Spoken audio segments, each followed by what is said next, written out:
All right. All right. Let some folks come on in here. Sister Miriam, how are you? How are you, Sister Miriam? Yes, indeed. This is not going to be a long space today, but wanted to definitely make sure we got here at some point because I know both me and Brother Black Alpha are busy. So yeah, we definitely wanted to go ahead and touch bases with the family. Uh, Black Alpha might hop in if he gets a chance. Um, but I mean, shoot, I know his schedule is a little busy today. So if he get a chance to come on in, then he will. Um, so yeah, we'll probably just go for about an hour or two, and then talk about it. New Black Media Summer. That's the order of the day. Um, and as y'all see, New Black Media is definitely uh, making an impact.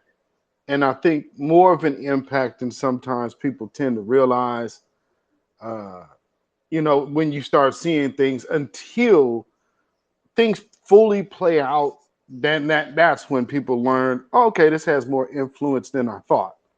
So although, because see, again, we've all been programmed to think big numbers dictates the influence. With New Black Media, and this being, of course, New Black Media Appreciation Month, the demonstrating factor is that with a small number that is focused and given collective positive energy can make a very, very, very heavy impact, even though, we got small numbers, we don't have no major networks behind us, but the major networks are having to get out there and combat what's going on. So that's one good thing. And then also just noticing the fact that, um, with reparations, this Nashville thing, the peoplehood part, and then also that African woman trying to pull her little infiltration stunt on on black folks and trying to interrupt the lineage based reparations part. Now we even have I just saw earlier today there's there's some urban league out. I'm not sure where this urban league is based out of, but the urban league is trying to get into the OMB thing now. Conversation representing Afro Latinos. So it's becoming evident that this grassroots movement is what's dictating motion from all of these other groups. And so, why do you see people fight us so much to stay stagnant and stay still or get off of our focus? Well, because when we start moving in a collective focus, things change. And unlike before, this has got to be the most politically aware generation, and then also being able to educate the next generation as well that's coming along.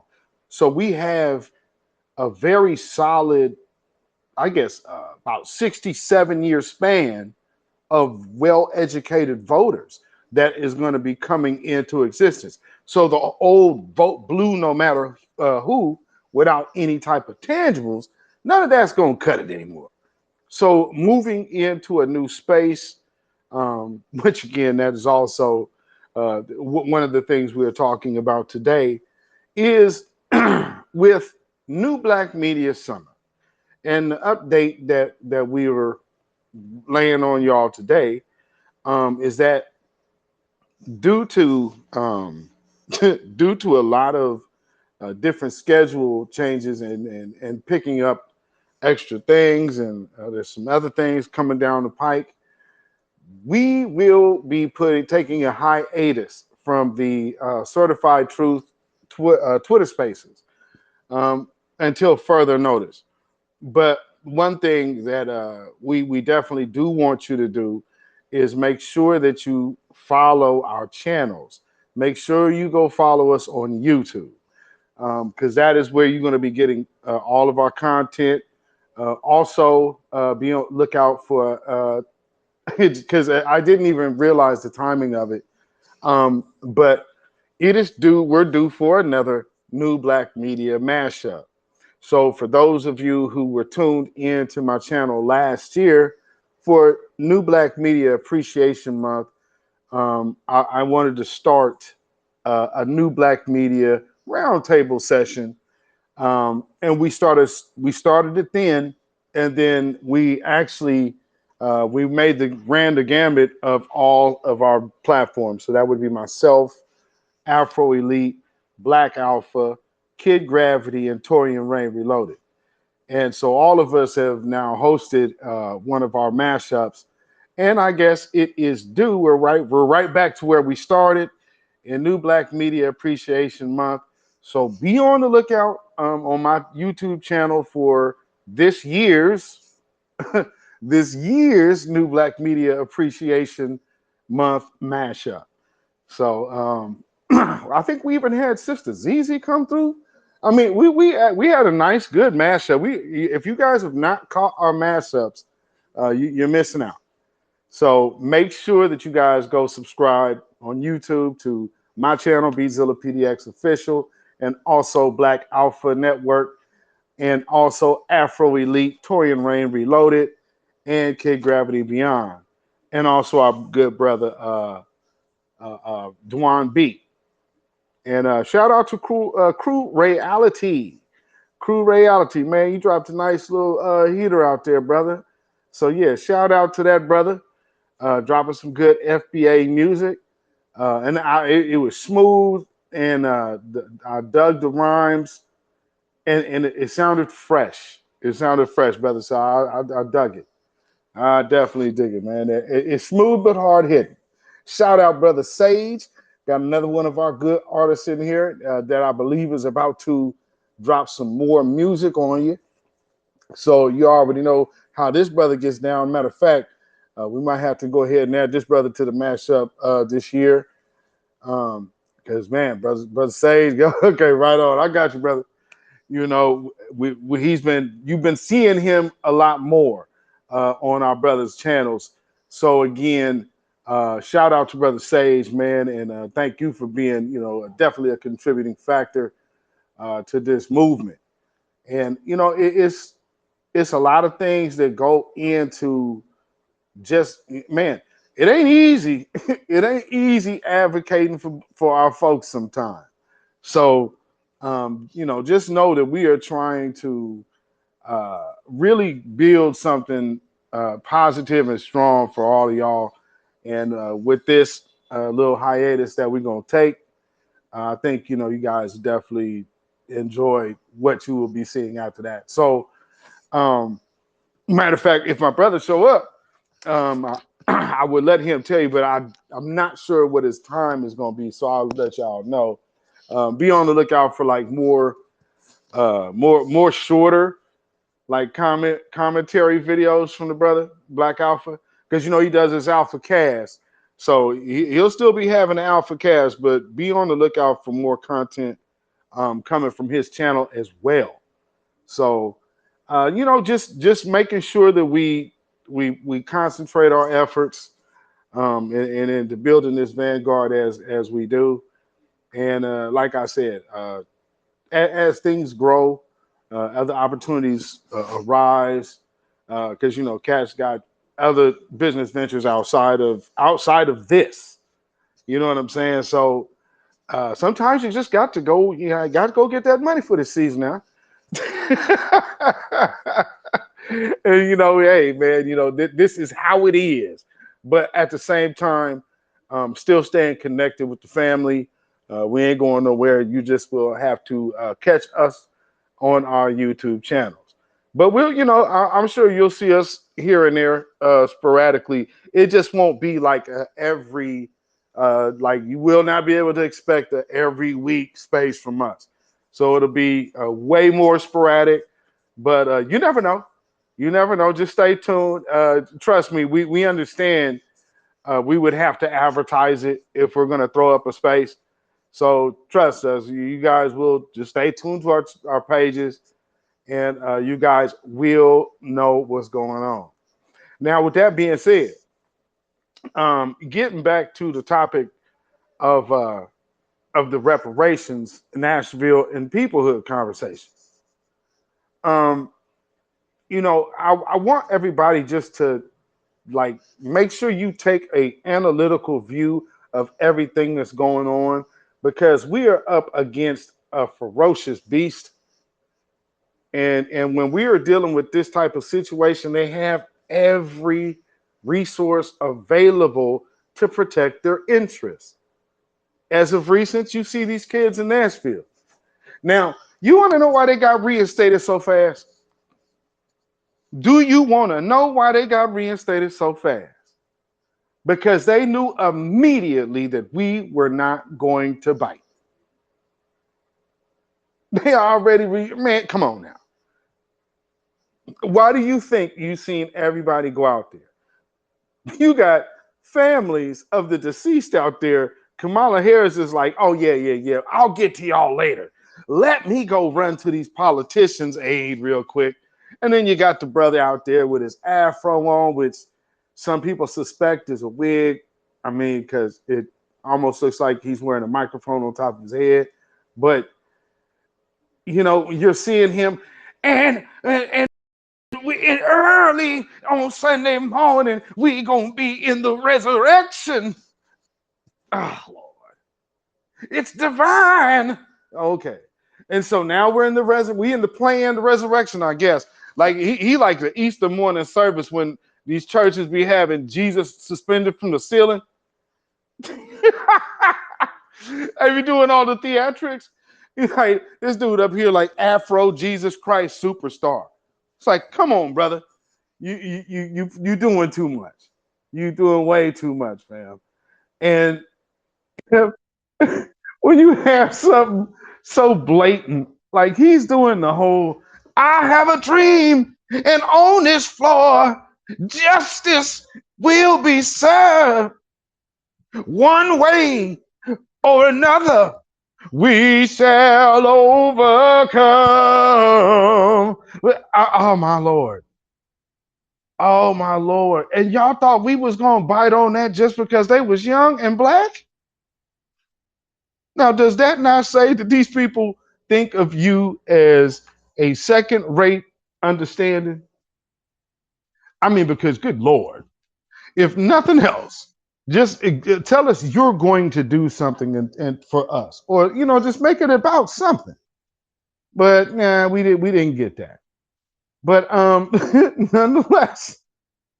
nonetheless, let's get to our sister Miriam. Sister Miriam is now on stage, and then we'll get to the next speaker. How is it going, my sister? How you doing, beloved? It's going well. Good afternoon to the space, everyone. Hey, family. Um, indeed. The blasphemy on top of the disrespect. I dare he tried to um tremble his voice and then take on the accents of King. Not even through a wet paper bag dropped in a sea of piranhas could he even get anywhere near um, such a prestigious um, man who had a vision, and not only that, was able to realize in his leadership in the way when it wasn't suffice for foundational Black Americans to then redirect that course and say, "Hey, we coming to get our checks." Period. Um, so for these two young bucks, I'll say that you have the ones who you of course they're hitting for the ABC Mafia. Then they're pushing PC women rights and agendas and propaganda. And then you have a mixed breed immigrant who's perpetrating like he's black and got the nerves to throw up his weak ass arm and I guess a fist on the end of that every chance he gets. And when you read and go through their policies and all of their policies and protocols and things of that nature. They're representing everyone but us. And that's what POs me off because why would you not stand on your own? I know why, because they're Democratic shills. They only made a ruckus so that they didn't think they would get expelled, but they knew that they would be removed, only to draw attention to themselves. Um, Made it about race then, but soon as they were in front of white media's outlets and any 60-second sound bite that they could give in front of a hot mic became about pushing the ABC Mafia's agenda, um, the usual Democratic shield talking points, um, immigration and the immigrants and what you could do for them and their protections and so forth. Everything except for us. Nothing mattered about us. But whoa, then when you read further down, then they talk about imprisonment and blacks. Wait a damn second. You're claiming civil rights. You're trying to wake up a 60-year-old movement, um, marching with this pan fakinist that only comes out to be a soundbite for the Democrats and anybody but us too. Um, it's really disrespectful and ridiculous. It's saddening. It's sickening. And then they're gonna say, "Well, the world today, this is true democracy." What? That y'all got reinstated? It was all about your jobs, all about you calling attention to everybody else's, grievances and civil injustices, except for foundational Black Americans. Sit up there and try to co-opt our grassroots movements with this PC dirty chick that looked like she gave head her whole time in college, and the other one is borderline trans or something, uh moving in that direction. And then they getting airplay, but why should they be elevated to greatness, pushing their agendas? And they're gonna say they spearheaded their so-called um grassroots civil march, that they wanted to talk about everything except for color when it was about color. When they interviewed the other PC woman who's supposed to have been the third, because it's supposed to be the Tennessee three. No, it's the Tennessee two, because she didn't lose her spot, but she was let off with a warning. Believe that. She was one vote away from being cast out, but they kept her because that's what we know WSs do. We know they stick together in the paint. And she got her warning, and I bet she got some act right. And when the interviewer asked her, "Why would you think that you were spared?" Ooh, what is that ugly thing's name with her bald head self? Whatever her name, Presley. another, yeah, another linebacker. She asked her, "Why do you think that was spared or didn't get expelled?" She Oh, said, Sand. "Because of my, yeah, Sandra, whatever that lady name, that she looked like a Freddie Jackson, Freddie Jackson on a bad day." But yeah, and she said, "My color, plain and simple." Now she touched the elephant in the room when no others wanted to touch the elephant in the room. She straight up said, "I was spared because I'm a plain and simple, I'm a PC woman. I'm a straight white woman. What do you expect?" And yes, you immigrant, you were ousted, and I believe you black, but don't know. We gotta still vet and check your paperwork. Black looking dude, you were ousted and barely let back through the door. And look at in which the chronological number, the symbolism in which they were reinstated. You know what I'm saying? They let the immigrant back in first, and then the black dude last. Pretty much how the issues are pushed and given in this country. Do you not think so, brother? I hit the ball back to you, brother B. Silver. Thank you, brother. Yes, indeed. Thank you so much, sis. And yes, I absolutely do. I absolutely do. The one thing that struck me when I first seen them dudes is this.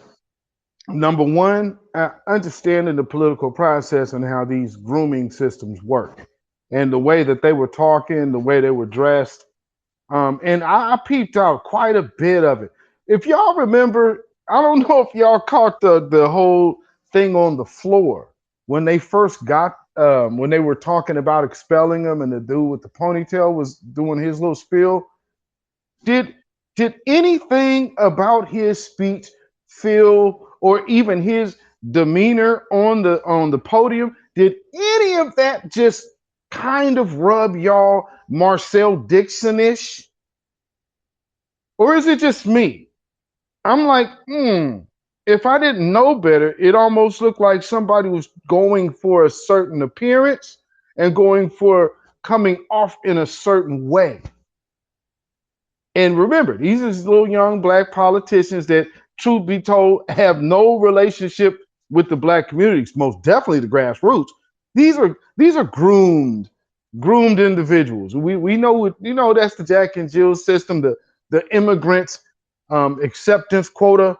You understand what I'm saying? You're dealing with situations like that when you're dealing with them type of people. And get you up here, brother. So I just couldn't help but notice, um, this dude is kind of feeling a little Marcel Dixon-ish. Is that what you're going for? And then the other dude, he was just like, let me just knock it out the park and go full blown MLK on him. And I mean, that dude held no punches. And then you see like the other videos, like I think brother first them news and Tariq Nasheed posted this video today. I saw while I was out. I'm like, oh, this is how dude was getting down before. I was like, okay, so now he's Mr. Afro Man wearing a dashiki, which of course, when you see a dashiki in 2023, family, who old enough to remember Sanford and Son? And I'm sure y'all seen the reruns. Y'all remember when Lamont was going through his little back to Africa phase? That's how dude came off to me. It's like, dude, you got a whole dashiki on top. I'm doing this for my ancestors. Oh, come on, brother, really? So yeah, I just look at it as them playing theater. This is all an early tool, I guess, to check the temperature of the people. Because again, like I said, if y'all been watching my broadcast, I've been showing y'all, thanks to Brother JoJo, he done showed you where this money's coming from and how much money and exactly who is funding. Because I'm saying, if they funding the little jam woman, trust me, it ain't just her that's getting money, because those are partners, funding partners. What the hell are you funding? And who are you funding? Because you don't have 20 donors on a page for one reason. That is moving money around. So they might just be facilitators.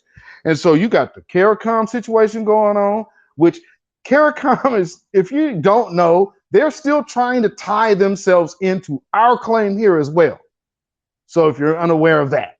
So they're getting help from all of these other people. Something that y'all also might not know. When Kamala Harris did her little end around over to Africa, guess who she took with her? She took Mr. We don't need, reject that $5 million, Amos Brown. He was out there over in Africa with the woman. So I'm just letting y'all know, like this, it ain't no lightweight. When you just start seeing things pop up out of nowhere, y'all better start taking this shit seriously, because people understand we ain't going away. And the more that this becomes real to even more people, they know, hey man, the wheels is rolling, and this snowball done turned into a boulder. And there's only one thing when it's rolling downhill: either you gonna get ran over, or you're gonna get your ass out the way. So these people are already understanding the writing is on the wall, and reparations is coming down the pike. So they're trying to find ways of their damnedest to make sure that we start moving back into the multicultural issue game. And they found out very quickly that ain't going down. So shout out to all of you once again Shout out to all of you once again. Give yourselves a round of applause because the people have spoken. Shout out to y'all. Brother Eastsiders, it's on you, my brother. Man, shout out to the grassroots, the FBA family, and shout out to the non-FBA riders we got with us. But also, I must say, shout out to our brothers and sisters, in the black media, because a lot of times y'all see things a lot further down the road. Y'all see things we don't see. This is the intelligence agency that our brother Professor Black Truth was talking about in one of his video essays. You know, he often referred to Gideon spies. The formation of the Mossad. But also, I'm noticing. I want to know that y'all noticed Big Bird that was in that meeting too. I just actually sent that to some of y'all. I slightly mentioned him. Yes, Big Bird is his code name. Definitely. Dashiki took out of retirement. Ooh-wee. Now, also, yeah, not just him. So again, it was all on board, all hands on deck. So not just him, but also Tamika Mallory and my son. Go ahead, brother. Oh yeah, that's why I put the New Color Green Coalition. That's how that is. They think they're gonna win us over with some soul food. Nothing else tangible, nothing that's really substantive. But they understand that we're not really going for no for none of this the how do you say it, the old switcheroo, the bait and switch. We ain't falling for no dumb shit no more. So, we actually starting to pay more and more attention. Like we said in the last space, and we became more politically savvy. We start to understand more and more how politics work. And the more we understand it, the better we can make more informed decisions. And that's another thing I like to credit to the black grassroots movement, especially y'all in the media. I'll land. Thank you, absolutely, brother. I mean, and again, and shout out to Just Eve. I see you in the house, sister. You know when people are, oh, and the Negros I see in here, when people are looking at what we are up against, and for those of us who have been involved with this situation, like matter of fact, prime example, brother Eastsiders, you and me were interacting with a brother on my Instagram. Me and that brother go back 30 years. Like he's done a lot of Pan-Africanist work. Now he's an artist, so they treat artists different in Africa. When he speaks about being a Pan-Africanist, he's talking about how artists are treated there. And when you actually listen to every Pan-Africanist speak, they always tell you about the benefits we take over there to them. We built this. We built that. We gave them water. We built toilets over there. We built all of this. Right. Where is the other side of that? And it's almost like they don't even see it. And so, I'm like, hey, man. And like I said, that brother is absolutely about reparations. He's just one of them that is still, he's made his career off of being a Pan African. So I don't knock that. But when I say I know what I see, hey man, there's some places that brother right there, he knows it. He can't walk in and talk in. But that's the person that shows reverence and respect in order to where they dealing with. These other individuals, these fly by night Negroes that they just pop out of nowhere, and all of a sudden we just supposed to get behind them? Oh no, no, no. Number one, family. We are the new black media, and out of very few mouths do we ever get spoken. But the one thing that is damn sure proven, CNN Plus, gone. BNC, gone. All of the other griot crap and Mark Lamont Hill still crying and pleading. And what are they doing? Now all of a sudden they can mention new black media. Yeah, we got your asses out the pan. And so without even having any major backing, just a concerted effort of voices holding the line and giving people real true information versus giving them the lines and scripts that they're given to tell and sell people on. Oh no, we doing it different over here. We are giving y'all what the people want, like the OJs. You understand? We giving it you to like the OJs, baby. We giving the people what they want, not just what you want, but what you need, and that is the pure, unadulterated truth. And we are in a system fighting against the most wicked system ever known to man. Rome, Mesopotamia, and Babylon all wrapped up in one. And this place is as wicked as they come. Think about this. The one thing they don't want you to know now, they banning books. They banning books in my state. This is okay. This y'all listening to what I'm saying? I'm in Oregon, y'all. This is the Northwest, supposedly supposed to be the biggest liberal. Two white women went over in front of the Canby school board and was like, "Yeah, take all this shit up out of here." Oh yeah, and that beloved book, yeah, don't miss that one too. Not that I give a damn about Toni Morrison's books, but still, I'm just saying because when you start opening the door for them to start skewing stuff, they'll start. Beloved, that even a autobiography? Isn't that just a fictional book? But you want this story gone. Yep, book Well, and movie. okay, I never watched that. Lanegares, could you please request to speak again? Sorry, brother, be civil.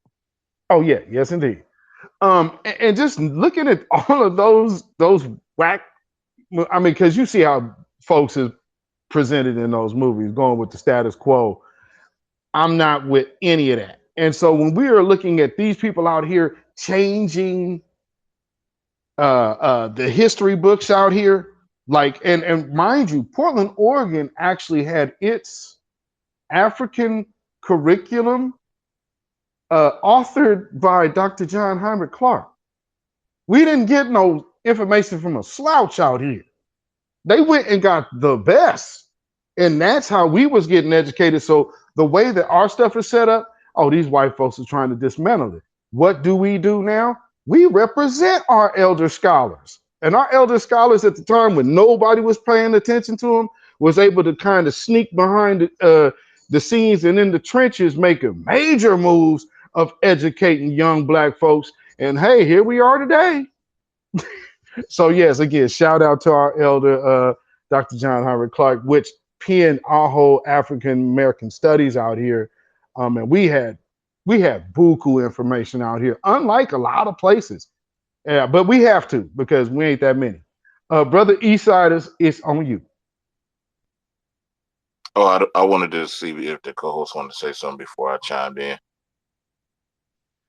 Thank you, brother Eastsiders. You're such a alpha FBA man. I love it, brother. Indeed, when you were saying, brother Bsilla, that um, how these pan fakinists, not those who are true to the game, but how it's a one-sided street. And also, I love some of their fire, but please put that into our own communities. We need to build at home first and foremost. Go ahead, brother Eastsiders.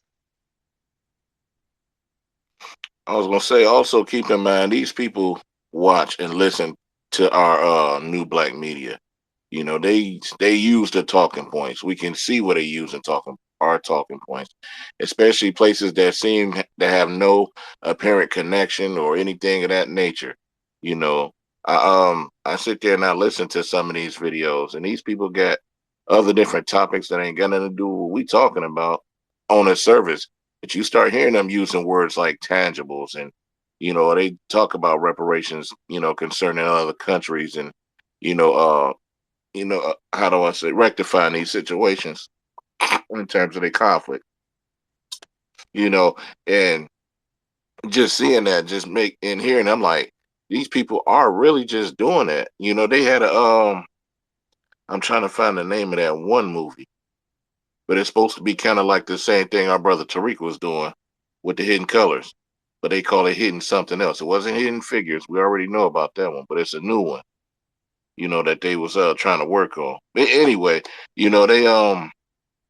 they taking everything we do and they trying to use it for themselves. And if you notice, in some cases they trying to get ahead of it because they figure they cherry pick off of what we saying and they'll try to blow it up, for the world to see. So that way anything we do, it'll be like we're following them instead of the other way around.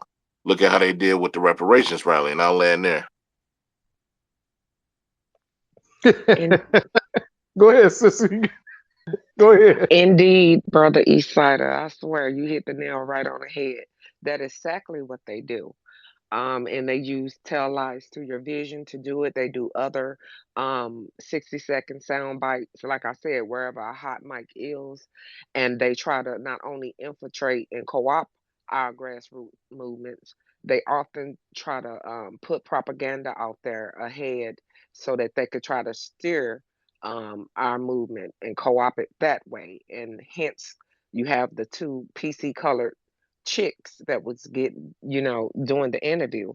Um, and so I would say keep your eyes um, focused on that. Keep your ears pierced, because they are going to make us think about certain things, and they will get all the media coverage, just like the sewer rat pearly things.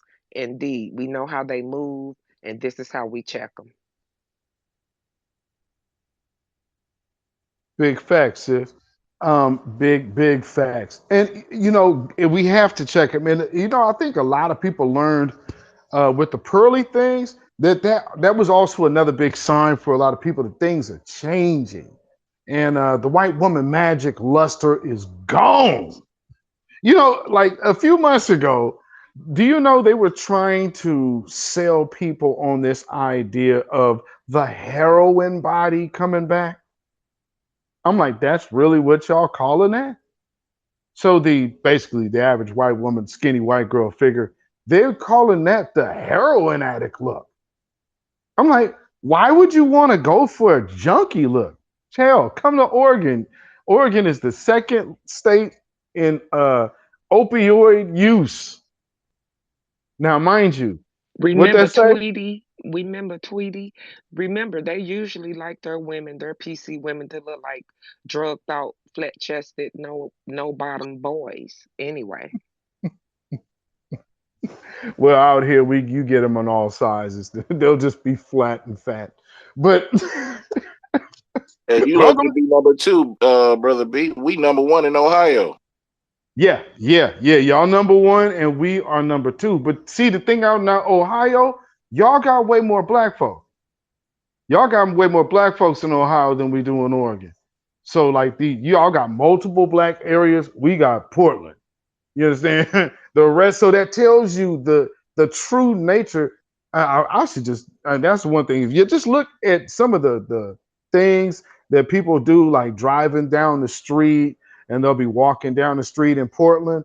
Just take a look at your average everyday white person in this, and I'm sure I can only imagine what they're looking like in Ohio, because I see it every day. It's like the world does not see what we see.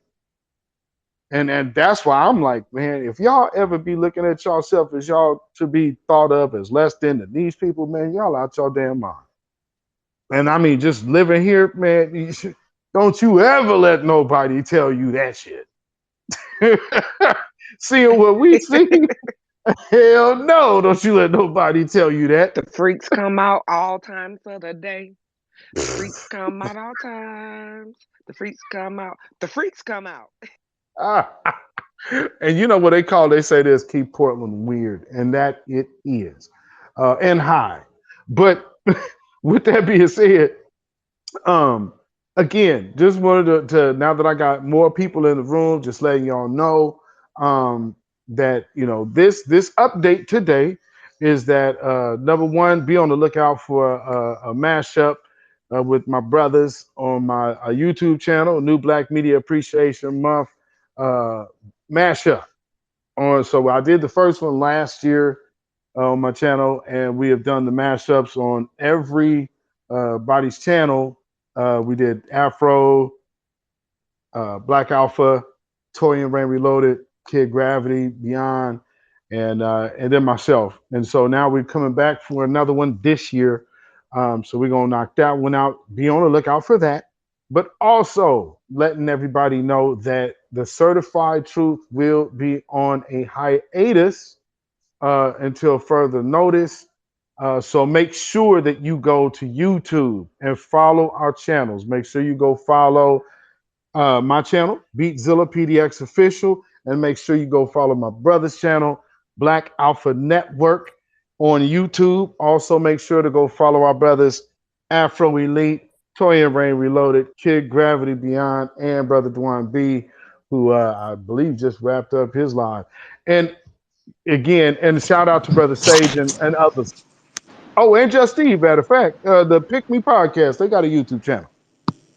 Go ahead, sister. Hello? Hey. Oh, okay, yeah, I heard somebody come off their mic, so I thought there was Sister Mary. Go ahead, Lenegris, you got it. Oh, goodness. Jet lag, serious jet lag. Just touched down in the SeaTac. And I just wanted to say hello and happy New Black Media Month. I knew that both Justin Squared were plants by the DNC, okay? Come on, anytime the media talks for rather than against anybody black, you know it's a plant. Second of all, Code Big Bird was in that, what was it? In that media clip. That's how I knew the fix was really in. Big Bird was in there, and I'm like, what the? So these little kids are on Sesame Street, and you got Big Bird leading them down the way. Okay, I got this. And oh yeah, that Justin Pearson, he graduated Bowdoin. For folks who are not familiar with Bowdoin, that's a school in Maine. That's an elite private school. Okay, so what you know, he's cosplaying big time, and people were wondering, oh, how come he's got the 75-year-old Southern preacher? Well, his dad's a pastor. Okay, his dad's from Tennessee, so he learned how to do that. These kids now are pre-programmed to do any and everything of their master's bidding. Remember, you saw Big Bird in that clip just like everybody else did. All right, I'm going to my car, and I'll catch back up with you guys. I'm going into listener mode. So have a great day. Thank you so much. Drive safe, my sister, matter of fact, because I know you about to get in that traffic right now. Ooh, yeah, drive safe, sister. Drive safe. Yeah, you hitting that. Because they always like doing construction up there too in that freeway, right on that little stretch. They'll be like, well, at least there's extra lanes open. Go ahead, sis.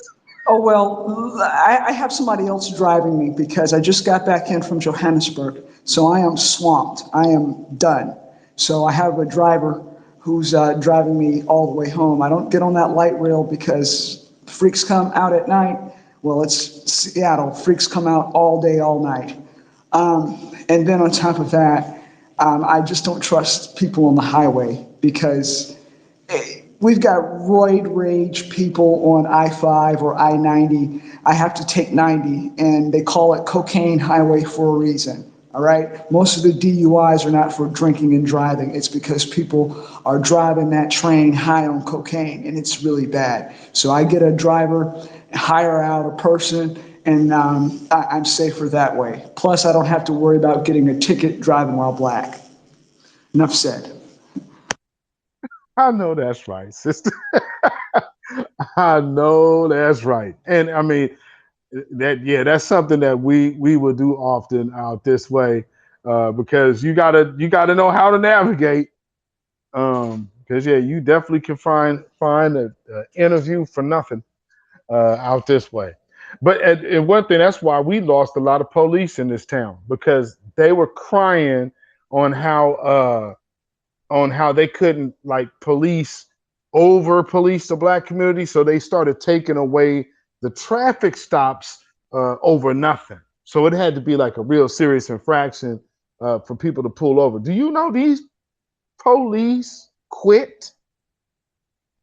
I mean, they started taking retirement. I'm like, nobody wants to talk about that, but that's the culture of policing that if you can't over police and go harass the black community, they don't even want to be cops no more. So that said a lot to me. So that's what's going on in my city. Sister Eve, did you want to speak real quick? And thank you for putting that in the Jumbotron. before we go get to Eastsiders and Sister Miriam, if you wanted to chime in as well. But did you want to chime in, Sister Eve? I just want to say happy New Black Media Appreciation Month to you and to the room. Much respect to everybody who is showing support. This is the third year that we've been doing this, so I think it's really cool that we've been able to decide something for us and that we're following the tradition of making sure that our power is ours, and we're following through with the delineation and making sure that what's owed to us comes to us. And I can only say that it is the force of the New Black Media that made me comfortable enough to speak so eloquently about what's owed to us. And I hope that other people who've found the courage to speak up show their support in a way that matters the most. That's your dollars. So I did throw that calendar in the jumbo. I really hope you guys support, show your appreciation. This is by no means all of the New Black Media people. Um, the big three is the New Black Media to me, and then from there we've got little New Black Medias popping up all around. So I think force multipliers are what's needed, and that's why our critical mass is so strong. So shout out to y'all. Thank you. Thank you too so much, and thank you also as well for taking the initiative to even put that together and put together the New Black Media Appreciation Month for those of y'all who didn't know. So shout out to Sister Just Eve and Brother Ogun Spirit. Shout out to the both of y'all for making this happen. I appreciate that from myself, and I'm sure others as well. Because again, if we don't appreciate ourselves, who will? Because the outsiders damn sure don't even want us to be in existence. So thank you again, Sister. Sister Mary, did you want to chime in before we get to Eastside? Indeed, I do. Thank you again to you, Sister Just Eve, and all your endeavors and things that you do on behalf of the New Black Media, as well as the New Black Media second to the Vanguard. We definitely appreciate, love you, and Brother Ogun for taking the initiative and going 3 years strong into this. New Black Media Appreciation Month because it's well needed and well deserved to give love and appreciation to those who put themselves on the front line of fighting institutional white supremacy every day and keeping the grassroots fed in facts and not fiction and staying the course. So that's my appreciation to you and all the brothers and sisters that hold um, the ranks in the, New Black Media and the Black grassroots. Without you, we will be definitely crippled and not be as well informed as we could be. So we're very thankful for that. And I'll yield my time. Brother Eastsiders, you have it. Also, a couple of things I wanted to mention. Especially those that's in transition in terms of traveling and everything. I can't stress enough the importance of having construction equipment. Just in case, especially for these obstructions. Anything that might arise during these tumultuous weathers and everything. But also, I wanted to mention, you know, I'm grateful for the big three. I'm grateful for the new voices of Black media in its entirety. I'm also grateful for the grassroots. So everybody that's in the room, can be the force multiplier as mentioned. We can signal boost the best way we can. If you can't do it financially, just somehow get the word out while we talking to different people, you know, and help expand that way. And the more we're able to establish a communication line, with the new voices, the more people we can get involved, the more material they can put out, and we just keep it rolling that way. How we FBA, we understand the concept of word of mouth. So let's just get that, strapped and strong all throughout. So that way we can keep this ball rolling. How you? Thank you, Yes. brother. Oh, Yeah. I'm Oh, go ahead. sorry.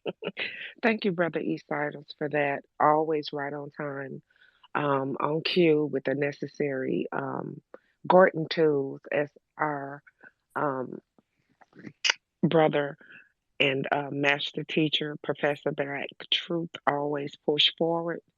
Please have your Gorton tools and necessary lawn equipment ready because we don't know the weather that may be brewing outside. And get home safely, Sister Blueberry. Get home safely. We love you, sister. And shout out to the room again, to our brothers and sisters. Um, as he was saying, Eastsiders was saying, we all can be amplifiers and we show our support monetarily, um, by getting the information, retweeting their rooms and spaces and YouTube channels.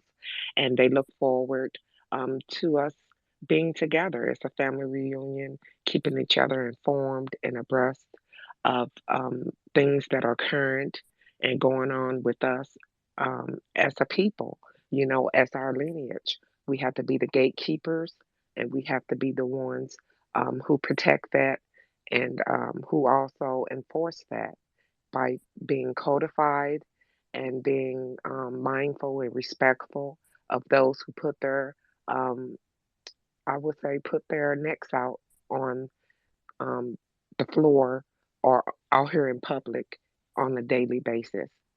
You got anything to add to that, Brother Priscilla? Yeah, absolutely. It's something else.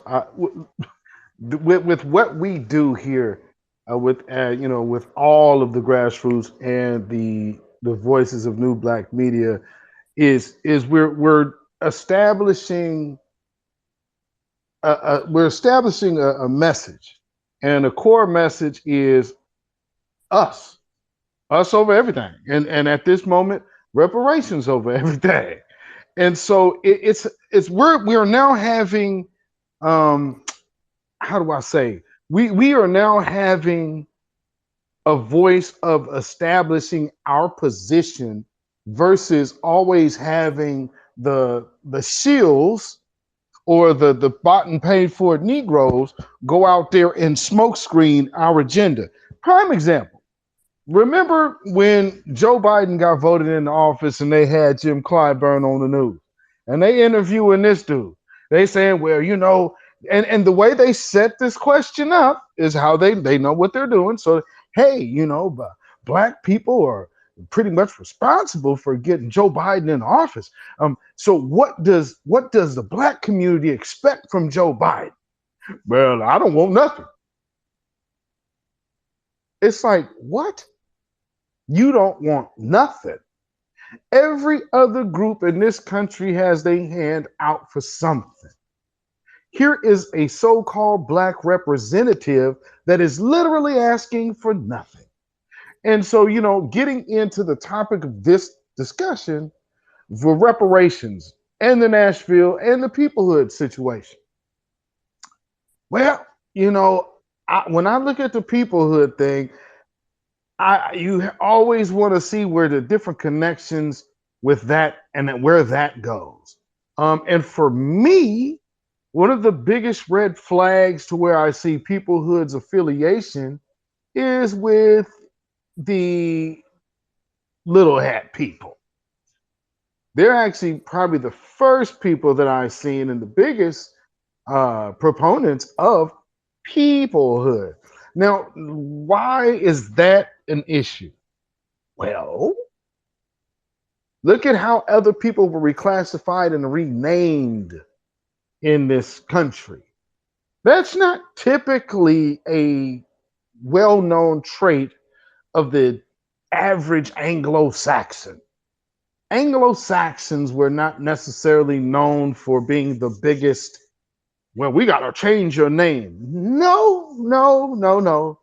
There's another group that has a much bigger history of always changing their identities, whether they be in Spain, whether they be in Germany, whether they be in Poland, or whether they be sitting in invaded territory called Jerusalem right now. But it's these other groups that are sitting in, they're able to change people's histories.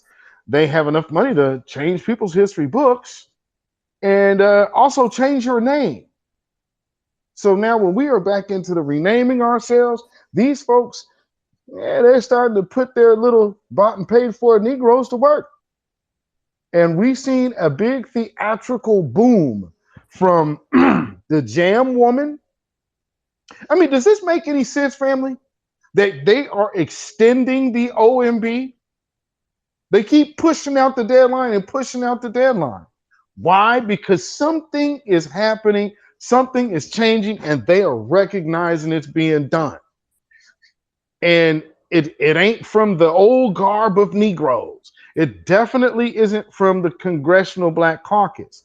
And so, like I said, looking at these people trying to interfere with the reparations situation, you got two of these old Negroes who literally sit on California's reparations task force, and they have spent the last few years trying to undermine lineage-based reparations. Now, all of a sudden, Jam is popping up out of nowhere. Mind you, shout out to Brother JoJo again for finding that donor list. All of them people have affiliations with those donors. And then let's go back to peoplehood. Whoops, they actually represent the donor list. So did you just follow where we went? Reparations undermining. Nashville pops up out of nowhere. You have this Jam Woman going on. All this Democratic shill, bought and paid for Soros-esque type of stuff going on. And then lo and behold, wow, we got Tamika Mallory and my son right on cue, along with Big Bird. Tamika Mallory, my son, and Big Bird all right there on cue with Kamala Harris. Come on now. Like I said, also remember when Kamala Harris was over there in Africa, who did she take with her? Oh, none else but we don't need that $5 million per person in San Francisco, Reverend Doctor, whatever the hell his name is, Amos Brown. He is out there, so he couldn't even make his own post in the California Task Force hearing, was it last week or week before last, because he's in Ghana with Kamala Harris. We have a person who is literally traveling with the vice president right there on the damn task force. Now he's literally traveling with the person that out of her own mouth said, well, let's not just act like I'm going to sit here and say I'm going to do something just for Black people. No. Did you understand what you just heard this dude say in this interview today with Tesla? Did y'all hear him? He literally repeated Kamala Harris from that interview. If none of y'all caught that. I'm like, wait. Oh, well, so if you basically he's doing if you help Black folks, then it ultimately it helps all people. That's exactly what she said. But the end of the discussion is, I'm not just gonna do something for Black people. No. So he just sat up there and flim-flammed, pretty good, I might add, but I mean, not well enough for those of us who understand what shills look like. So I just want to know from any of y'all up here, just with that question alone, with the tie, did y'all peep and have y'all been catching the connections of all of these different entities that have popped up out of nowhere to just come to the explosion of the Nashville incident and get every Black person on board because these is young Black folks and we just need to be on code. Sister Miriam, I'll let you go first and then LaNegris. Indeed, brother. When you are aware, let me say this, when you are aware of how opposition moves and you come to know your opponent by the ties and the money trail that they keep, in the organizations that they represent. Even when they're not saying what it is that they should be saying, you hear it. Because these, like I said, they came out as if they were not. It was not about being black, or let's keep it away from race now. When didn't y'all cry wolf saying you were expelled out of there because of you were black? And then you have this little rice petty looking, I don't know what he is, immigrant, um throwing up the weak um, fist, and then the other one cosplaying, trying to relive and pray that he come off anywhere near Dr. Martin Luther King Jr. Doing speeches. And then you have these two PC haggard who are out here front and center at stage giving their 2 cents. And it's about everybody, the ABC mafia, the immigrants, their rights, their housing, um, um, different programs for them, anything but what it is that's supposed to represent actual black people, foundational black Americans. And nothing is offered or issued except for double talk, talking in circles, um, your typical Democratic shield talking points, and deflect and push and move and put the information or the spotlight on everything but our issues, which, and them, the fact that they don't support reparations and nothing about that. And the only time they have a cross reference to anything black, like I said, was about the criminal element of it in prisons. We don't need your damn nothing about prison reforms. We don't need no damn programs. We don't need no damn education reform.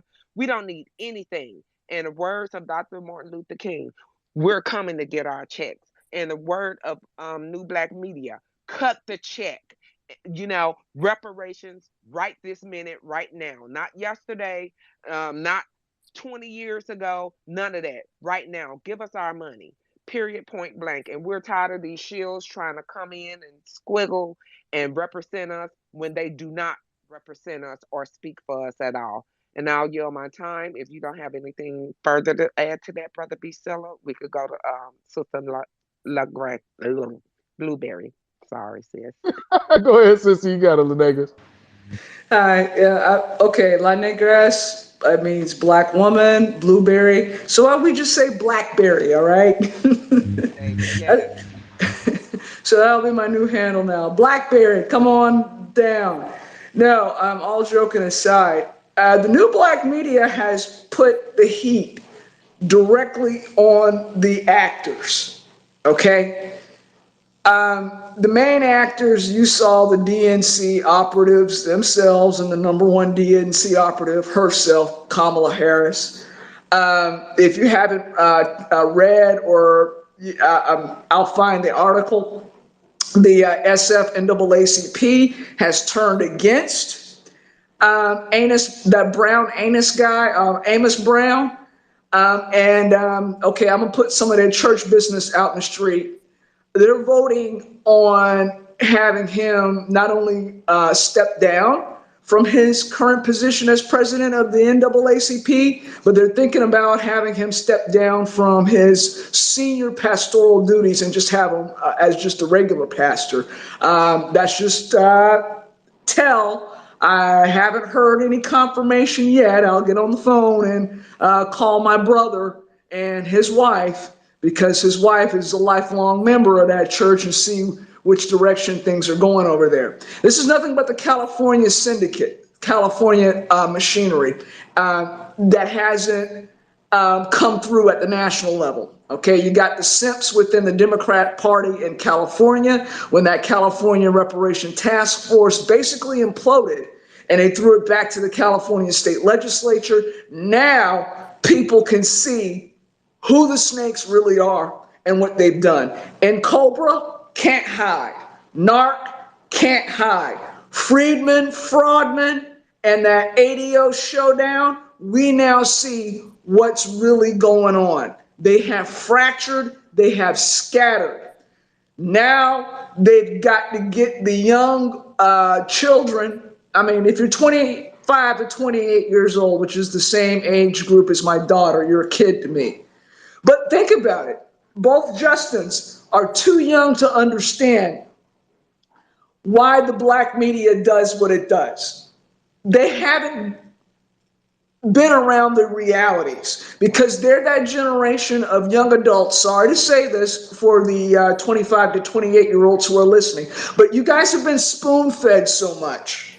Okay, you haven't had elders mentor you to let you know what to discern, fact from fiction, shill from actual. Okay, the reason why I came so hard and heavy on the brother who graduated Bowdoin is the fact that he was probably one of a handful of black people at that college, and not all of them foundational black Americans, or as I say, people from the Negro lineage, period. Okay, the other guy, other Justin, we know he's Filipino black. Okay, they pulled up what he used to look like, a regular brown-skinned Filipino guy. Seriously. Okay, I looked at those candidates and saw that they were running on environmental justice programs. Ooh, they were running on stuff that appeared and catered to mostly white women and white women's issues. Okay, that was a big red flag there. But really, what really upset me was the fact that none of them called out this the Skittles crew agenda. All right, the violent, what was it? That transgender day of violence that happened just a couple of days before that massacre in Nashville. Okay, and the inability of any of those guys to push back on that. All right, 6 people, 3 children murdered by a transgender. That tells you a lot right there. Okay, I'm not big on Republicans any more than I'm big on Democrats. They've done nothing for us, period. But the fact you supposedly are in this fight and you're not doing or saying anything, you're just pouring kerosene on it.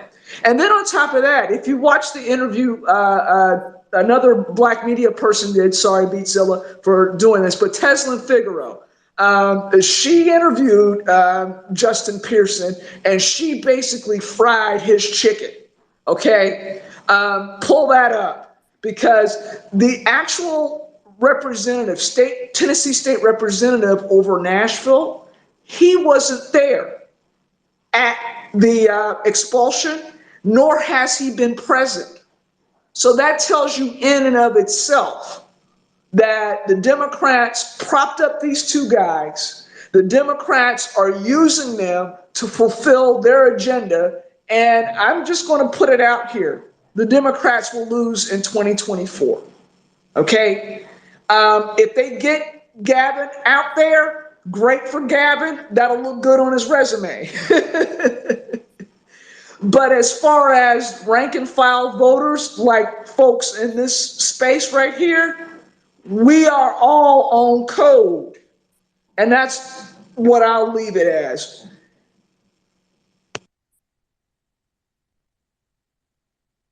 Big facts, sis. And just to clarify, I don't have no problem with Tesla. Uh, I don't know if anybody think I do. People say things in maybe in the heat of the moment, so I don't take things like that too personal. Because again, my thinking is effectiveness. Wait till it all plays out. So did I call it early? Yeah. And at the end of the day, was I right? Yeah. And now she got a chance to interview them for herself and see, damn, Beatzilla was right as hell. Yeah. That's what we do here, though. So, Sister Eve, go ahead. It's on you. When I saw Justin with the Becky hair, good Trubba, he had that pin on his lapel or on his suit jacket. I just knew that was some shit, right? Like, we know what grooming is when it comes to the pedophiles, but we don't really talk about the grooming that happens in politics, because a lot of these black politicians, these black faces in high places, have been groomed. They've been selected since like middle school or high school. And when okay, in a second. Oh, I forgot my thought. I'm sorry, y'all. Grooming. You were Right. saying They're grooming them in school. They're grooming them in school. So if you're a person who's never been combative, or if you've always kind of shucked and jived or moved with the system, then they're going to label you a safe Negro and say, yeah, this is who we want to represent us. This person's going to emulate our message the best. Not them other niggas over there who've been saying, cut the check and everything else. I'm going to land here because I need to go get some snacks for the babe, but thank you for letting me insert that. Thank you, Sister Eve. Indeed, you are so correct. They do start the grooming process, just like when they're grooming someone for sports. They start checking you out in middle school and through high school, and put their 2 cents in to try to get you to go to certain other schools, like your colleges and things of that nature. So they groom these people for a good 10 to 15 years before they even step on the scene. So they're already completely brainwashed. And they're already, their minds made up to be Democratic shields and sometimes Republican shields. So, indeed, you're so correct on that, sister. If you don't have anything more to add to that, Brother B. Silla, I'll definitely be glad to call up Brother Yeah, Esau. real quick. And just again, just to reiterate, so nobody, oh yeah, you got a problem with no. I when people mention new black media, and one thing I do want to reiterate is media is media. We are not. Now granted, we might act in the space in activism, but literally says media. So and so for anybody's individual vision for how they are approaching whatever they are putting their hands to, as me personally, I look at it as like, okay, cool. How do I help further your vision? I'm not gonna be the one to detour you off of the direction you're in. That ain't my job. However, if I'm asked my advice, I'll give it. But no. So that's my position is I let everybody move in their own lane. I'm not looking for somebody to fit in a box that I think they should be in. So with that being said, I don't hold myself to that. So if somebody says, well, man, I think you should be doing that, that's fine. No problem. I get it. Like I said, I don't take that personal, but understand like the vision that I have for what I'm doing is just that, and I'm not easily swayed or detoured or distracted. So when I see things like this, when it popped up again, I'm so not distracted that I've been watching this for a minute, unable enough to put together all the pieces because I've been talking about this for a while. So now it just all plays out to where now all the pieces are in front of everybody. And now when she had to ask him for himself, because here's the opportunity for all the this lets you know the Democrats really have a super duper benign neglect policy. This is a damn softball. The woman is on with Charlemagne. If you wanted to get a message to, because like she said, hey, I got to take this back to Twitter. This echo chamber over here so had, hey man, he had the opportunity to speak to it. He neglected to do that. What he did was danced around. Well, I guess he didn't neglect it. He showed you what it is. And is it about black issues? Hell no. It's about the Democratic agenda, like we said from the jump. So also, it was a big attention grab to get movement behind the Democrats because they have indicted Donald Trump last Tuesday. And by today, that's already old news. Do you understand the type of danger that the Democrats are in right now? And they had this. This is shows everything that it's about. It's about getting you all, us, me, getting us to start buying in back into their load of crap of do nothingness for us while everybody else is getting something and saying, well, you know, if we help black folk, it'll actually help everybody. Yeah. Okay. So what's your plan for helping black people specifically? Well, you know, see, there's so many marginalized individuals out here that, you know, it's really hard to determine the type of tangibles that really need to go to this specific group or that specific group. These kids have been groomed in flim flamming, and we are not fooled. Bring us tangibles.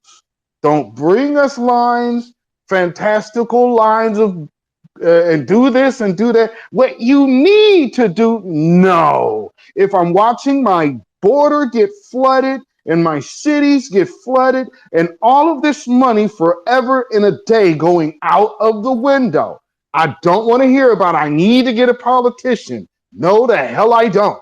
I need the person that's supposed to represent me now to do something for me or get the hell out of office.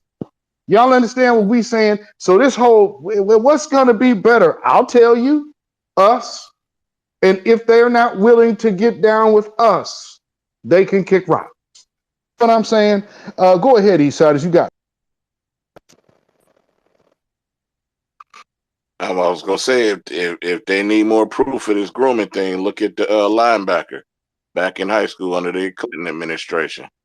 You know, let's not forget that picture. You know, we saw it there. You know, also, you know, if you ever notice, like you said earlier, don't nobody else borrow the wide angle. You know, it's streamlined. What you gonna do for us? They're not caring about what these people gonna do for anybody else. You know, when they say when them pale skins voted for 45, that was because he was serving their interests and their interests alone. You know, we shouldn't have took our eye off the ball as far as our people. Shouldn't have took our eye off the ball with that.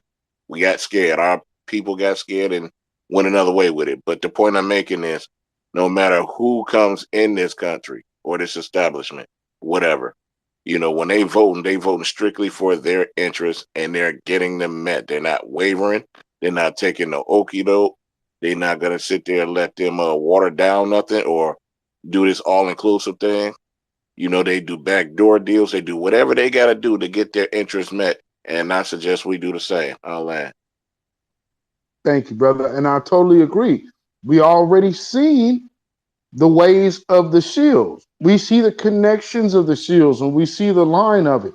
So for me, that's why I called it out. What did I say? I think I was the first person of the Voices of New Black Media to say anything about this Nashville thing.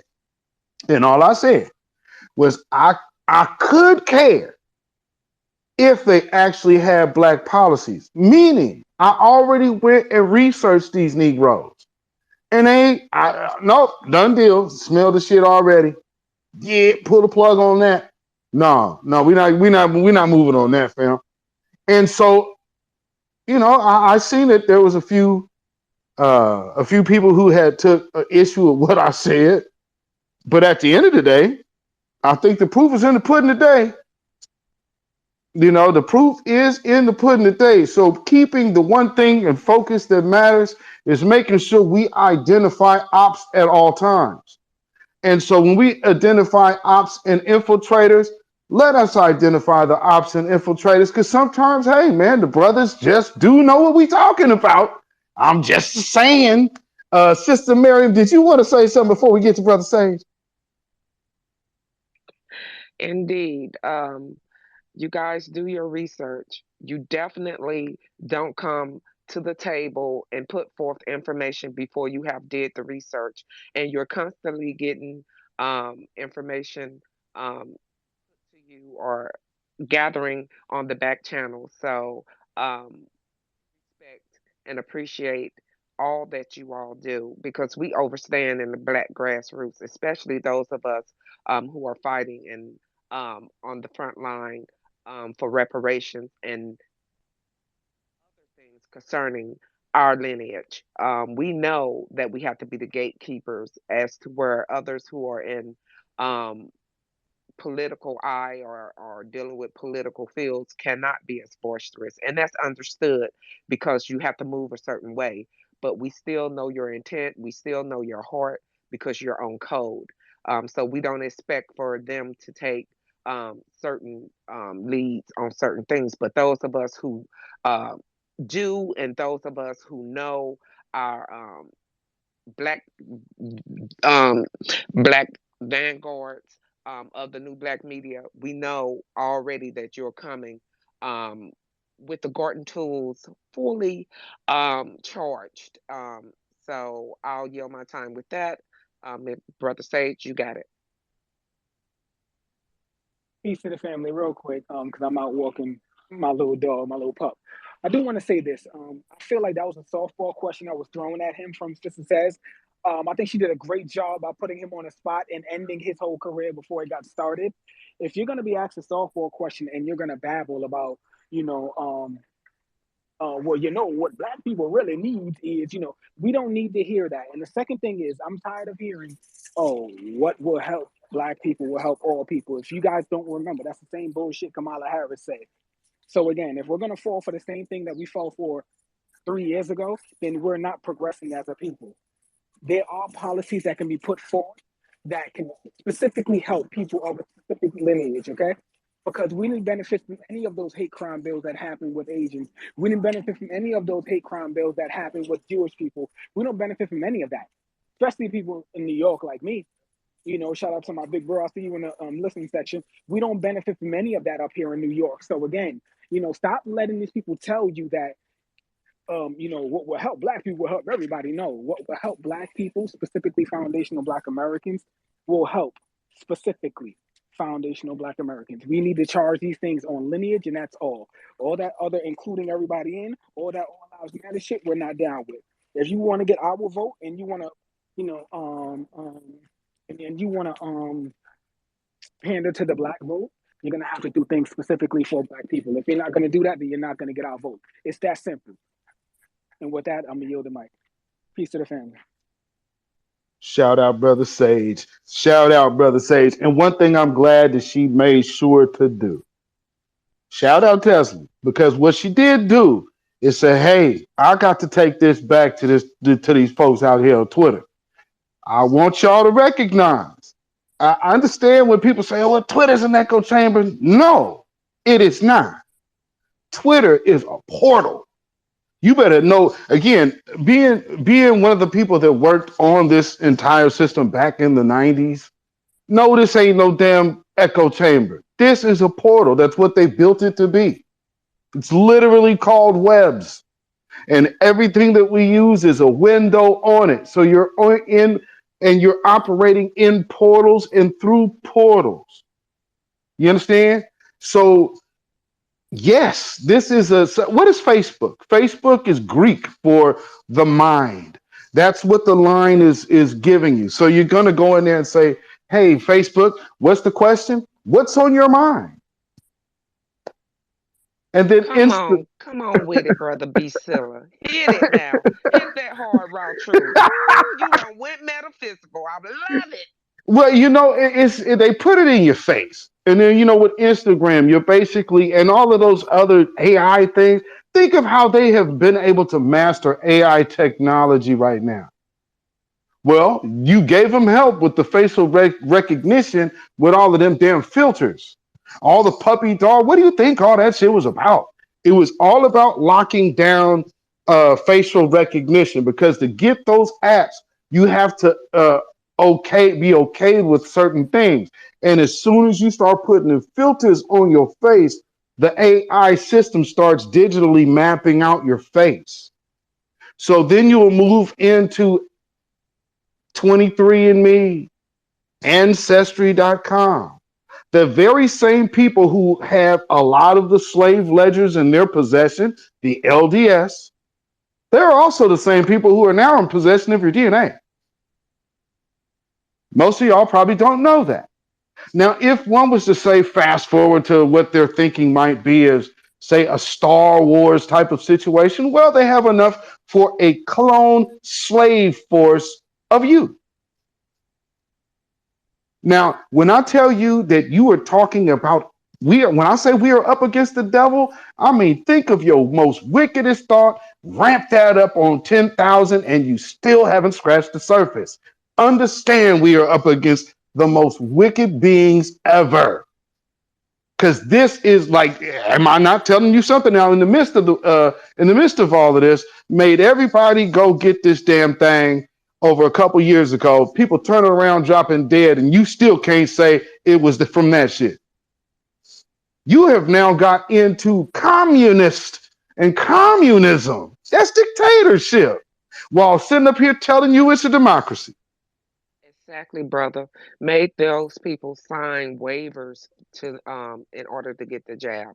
So you couldn't sue them no matter what went on with you, no matter the health risk, including death. And that is wicked. As all get out. Sister Lenegris, it's on you, my sister.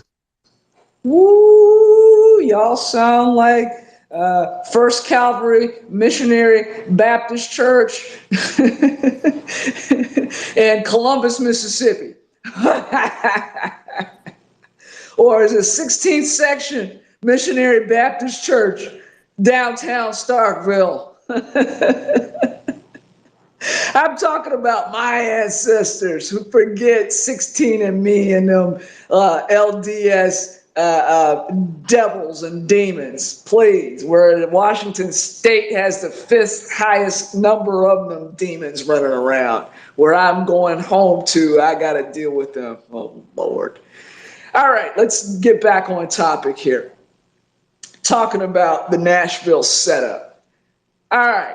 We all know Tennessee is blood red, okay? And this expulsion of those two in Tennessee was supposed to be the platform for the Democrats to make a comeback. And we know that the finger pointing between the Democrats and Republicans is nothing but political theater. All right? They know with that shooting that happened at that private Christian school, all right, that transsexual shot and murdered 3 children, 3 adults before the police did their job and took them out. That's going to be a rallying cry for the Republicans in the state of Tennessee, as well as the Republican National Convention. Then the Democrats are scrambling for cover right now. Okay? What is it? Trouble ahead, trouble behind. Let me tell you something. They had another shooting up there in another blood red state just to the north in Kentucky. But what the Democrat governor up there did immediately was to acknowledge the shooting,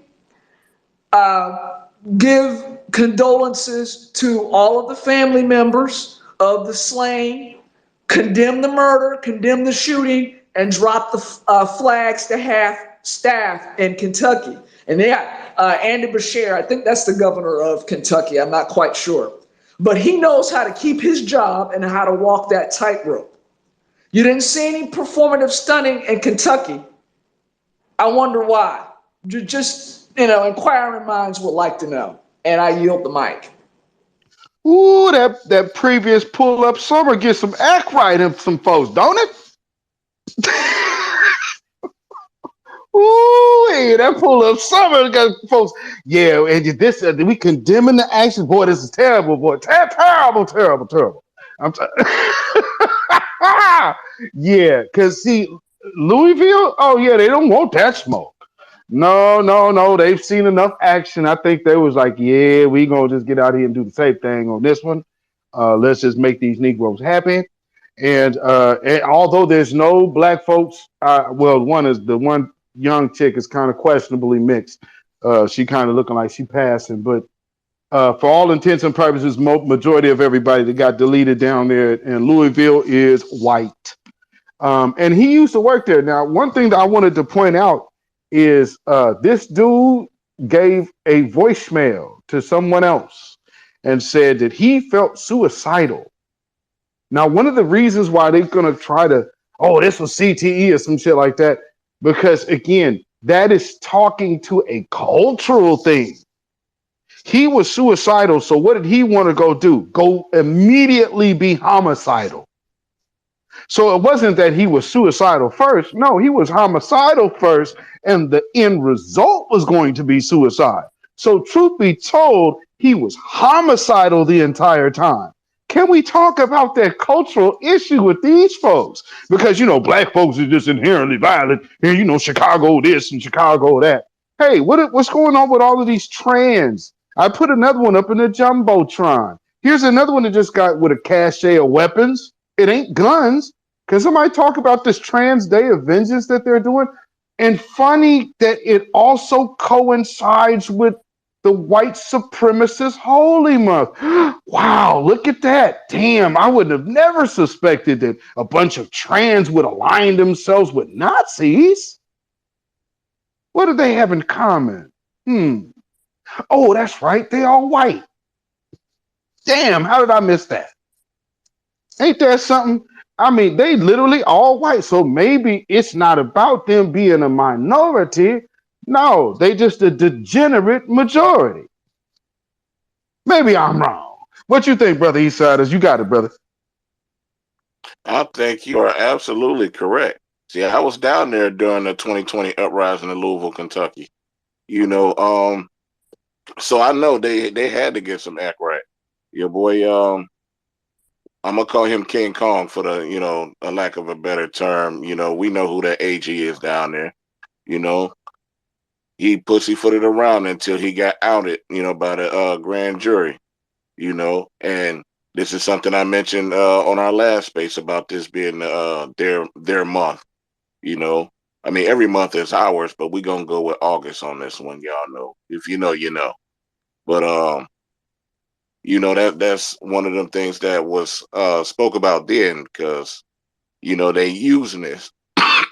You know, we got so many things, and it's not just the Democrats. You know, we said their backs was up against the wall, but it's them in general. You know, our grandmaster teacher, you know, rest in power to Dr. Frances Cress Welsing.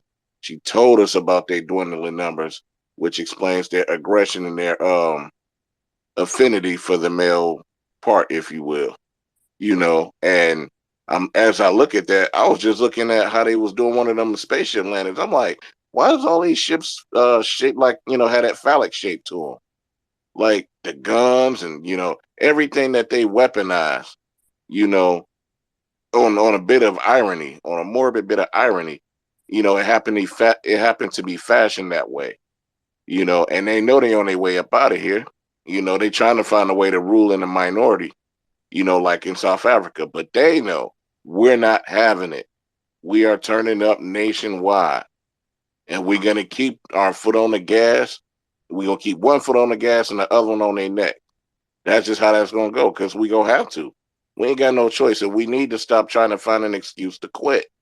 We don't need to make, you know, to get no concessions and then want to take a break. We can't give up until the war is won. We're not going to stop until the war is won. No giving up, no surrendering, and no taking down. It's straight like that. All day, every day. I'll land. Facts, brother. And if anybody want to know what the call is, y'all go back to E40 song, Tell Me When to Go. Just go listen to that first verse and see what he's talking about.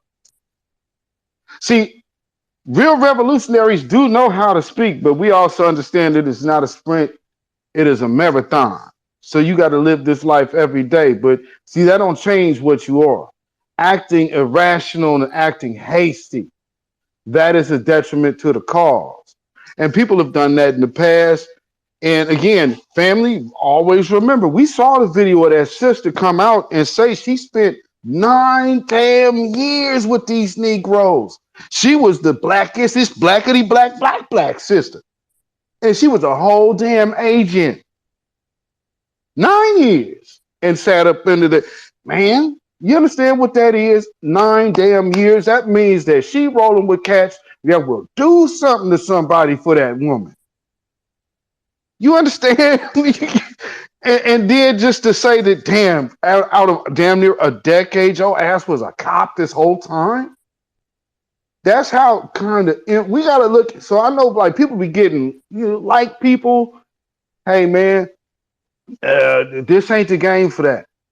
I mean, I understand. Like I ain't saying don't don't don't be around anybody, but what I am telling you is we are moving into a super duper critical time, and it is no time to be lackadaisical in our understanding of the things we are up against and the things we are facing.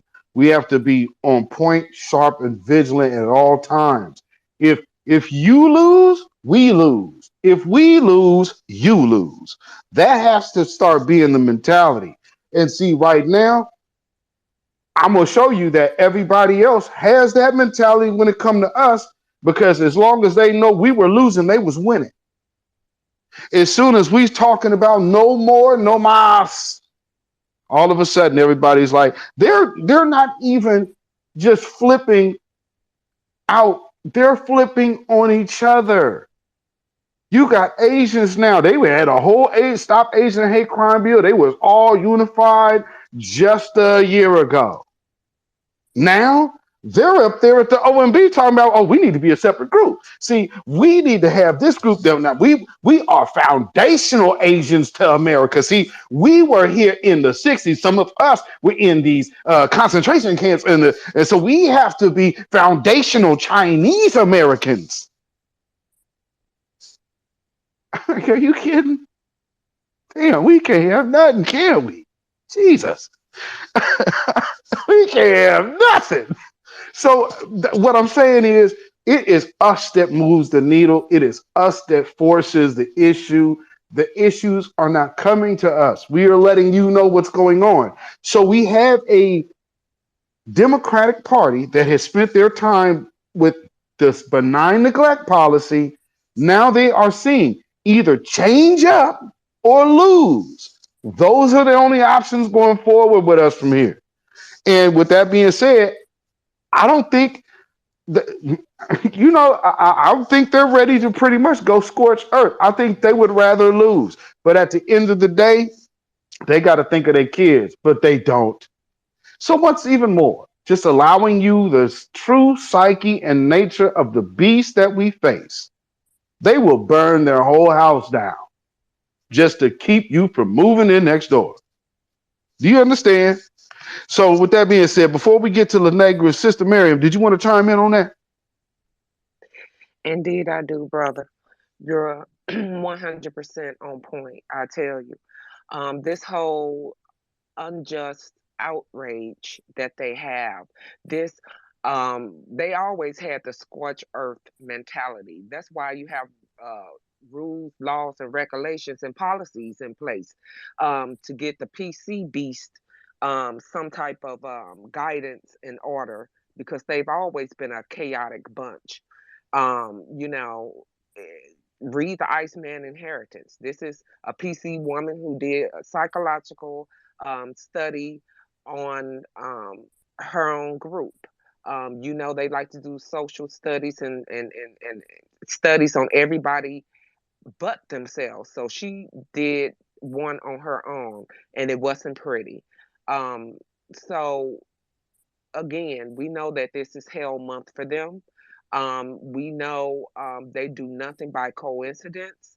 It's usually done with signs and symbols and with a purpose. And the fact that you have this scorched earth syndrome going on with the transgenders as well as the PC males is one and the same. And, to justify their bloodlust, to take people out and be it their own, but you don't hear no white on white crime, do you? But they'll show push that black on black crime bullshit while they're scorching the earth. Their righteous justice anger for the planet. And everybody um, is a victim or suffer the repercussions because I'm PC and I say so, and I feel embarrassed or unjust or slighted. So therefore, I'm gonna make everybody and everything around me suffer. Yes, I'm feeling suicidal, but yet before I go, let me be homicidal, because that's their first intent, is to be homicidal. The byproduct is just suicide. As to where you deal with some other ethnicities, it's usually, especially if we're dealing, let's say ourselves, and we decide to do suicide, we normally do not take others out, because it's a selfish thing. But with them, oh, it's ingrained in evil and hate, and they're going to take many out as much as possible.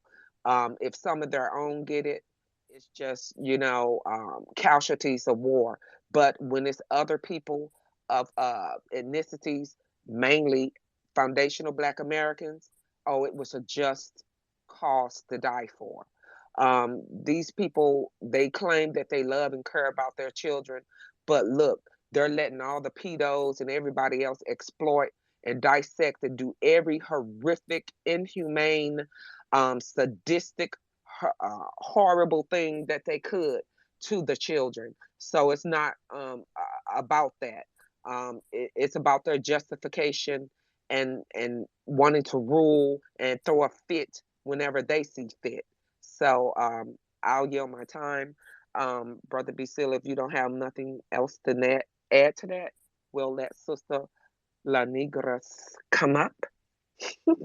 Yeah, go ahead, Sister La Negras, you got it. Thank you, Beatzilla. Thank you, Sister Miriam. When you were talking about the Asian on Asian back and forth, think about it. What was it? Justin, the other Justin, the Filipino Justin, okay? He got into it with the Republican guy who's East Indian, and he called that guy brown, okay? And that's what set off his expulsion. And you can read the transcripts. You can go pull it up on any of the video platforms. And here you have an East Indian Republican in a southern state, mind you, given all kind of dog whistle racist stuff. And I'm like, okay. And then he's going to say to Justin that he was offended. Justin called him brown, which he is. He's brown, light brown or medium brown, like most of the East Indians are. And then he's going to get on his soapbox about being here in the country for 53 years. There's some folks probably in this space who are at least 53 years old, all right? Whoop-de-whoop. All you did was come during a time at the height of Black Power, and you knew to stay inside your house and not to call anybody the N-word, or else there was going to be some severe repercussions. All right. And I was looking at that East Indian, and he's darker than me. So anyway, the fact that this East Indian so-and-so got offended that another Asian guy called him brown, that tells you about the caste system, the race-based and color caste system from which these immigrants benefit. And I'm going to say this one more time. This guy's an East Indian Republican in the state of Tennessee. All right. He's not even an honorary white in Tennessee, because in Tennessee, if they really wanted to call him a slur, they would have called him, what was it? Some of them Southern slurs that they have reserved for East. What would they call him? A turban wearing, snake charming, Mahatma Gandhi worshiping, a sand nigga. I'm just keeping it above the waist, because if I go below the waist, I might get in trouble. All right, but I'm just saying what it really is. Because you also got to keep in mind, you had East Indian Republican governors in southern states like Bobby Jindal in Louisiana and Radwana Nimrata. Oh, sorry, Nikki Haley, my bad, in South Carolina. All right. So long story short here, when you got these Asians going at each other now, that's shifting the entire dynamic. All right. They now can't point their fingers at us anymore.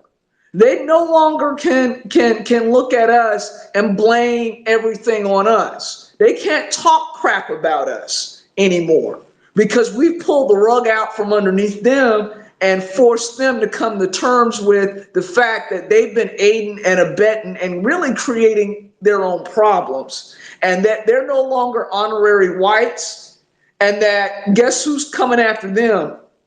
White folks are coming after them now, both Democrat and Republican. And with that, I'll yield the mic. Thank you so much, Lenegris, and you're absolutely correct. And it's funny too, because with the Nikki Haley, what they're doing is, and I have a novel idea for that, because just like the white woman that called into the California task force, I believe certain people should not get handouts in America. I most definitely believe that there should not be any one of the majority to actually get any type of government help, since they're the majority. See, when everybody else has to work hard and we need an assistance because we need a leg up because we're just, they're just so much greater than us and they're the super majority. So with that being said, I think we should actually get all white identifying people removed from the minority label, even if you identify as sexual gender doesn't make you a minority if your color is still white. And see, Facts. that's what they have been able to push on us forever. And I just remember back when my mother used to fool with that wicked, wretched, radical women. They're the radical left Democratic Party that's not technically. They say they're a different party, but we're the radical party. They're just Democrats. They're a testing ground for the Democratic agenda, because how did gay marriage, trans rights, and all of this stuff become a thing? Which, mind you, was just a door opening to other issues. Because people have often asked, well, man, you act like there was some kind of meeting that people had that they was going to discuss a gay agenda. Yes, I actually picked my mother up and met one of these weirdo transvestite dudes way back in the 90s when they were having their planning meetings and in their little think tanks back then, when my mom was dealing with them. So, I mean, I've seen this thing happening and I'm watching it all play out today. It's like, yeah, this is a 30-year plan. This has been like 25 years in the making. It just didn't hop out at you overnight. This was planned. So when I see little shields come out like I did with these two brothers, I'm like, oh, okay, well, they came right along with that system. So I'm sure their parents is already juiced in. Because how out of nowhere do these kids just all of a sudden get prominent positions in the South? And so let's look at this. We're supposed to all of a sudden get behind these individuals, while the very same party that supposedly is now wanting to fight against their treatment, isn't this the same party that was also dogging Marcel?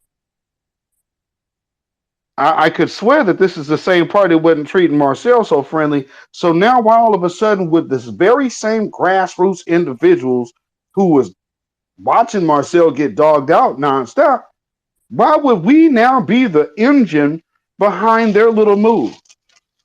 And I'm telling you, they had all their little bought and paid for Negroes. Did you see all of them there they were there on site? So you got My Son, you got Tamika Mallory, you got Big Bird. Ain't no telling who else already got plans to intermix. You had of course you had Kamala Harris there, because she has to get on the rebuild trail. So I hope y'all are all looking at it. Not to mention the immigrants.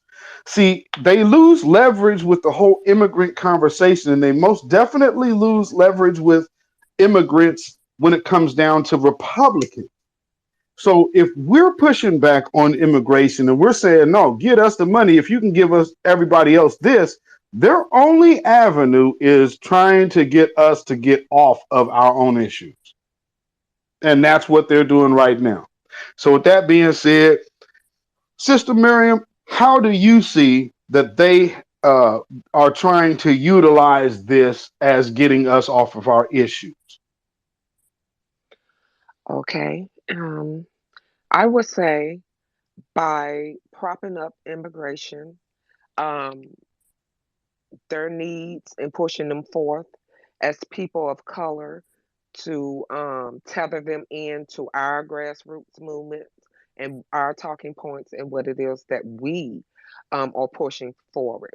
Just trying to cosplay not only us, but cosplay the Black grassroots.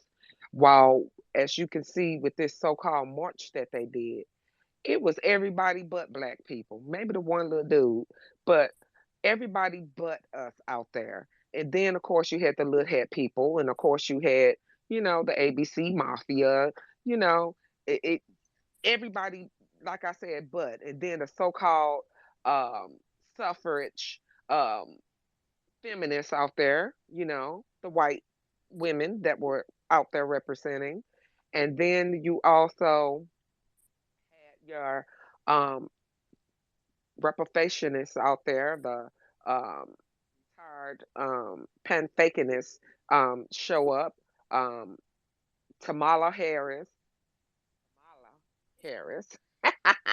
and of course, Aho Amos, um, there in spirit. But you have all of these shields show up. You have the Democrats and you have the Republicans out there moving and pushing their agenda. But since it was a Democrat movement to push forward everybody's agenda and spread all over the place with their white supremacist propaganda and dressing it in blackface, this is how they move and try to tie themselves on to us and try to steer us away from what it is we're concentrating on. But we could see that 20 miles away. Uh, you know, sight, boy, get you right. It will stop all the foolery out here if you do your research and follow the trail. And as you say, Brother B. Silla, that was so correct that they were coming out talking and speaking against Brother Marcel and trying to uh, do um, the undoing of our grassroots movement, especially to take our mind off of our reparations. That'll never happen. And the fact that we need a anti FBA hate crime bill out here, that was just given without much effort or second thought to the Asian and Island Pacific people's movement or group. And then you have the trans agenda that they are pushing and trying to push forth in the schools.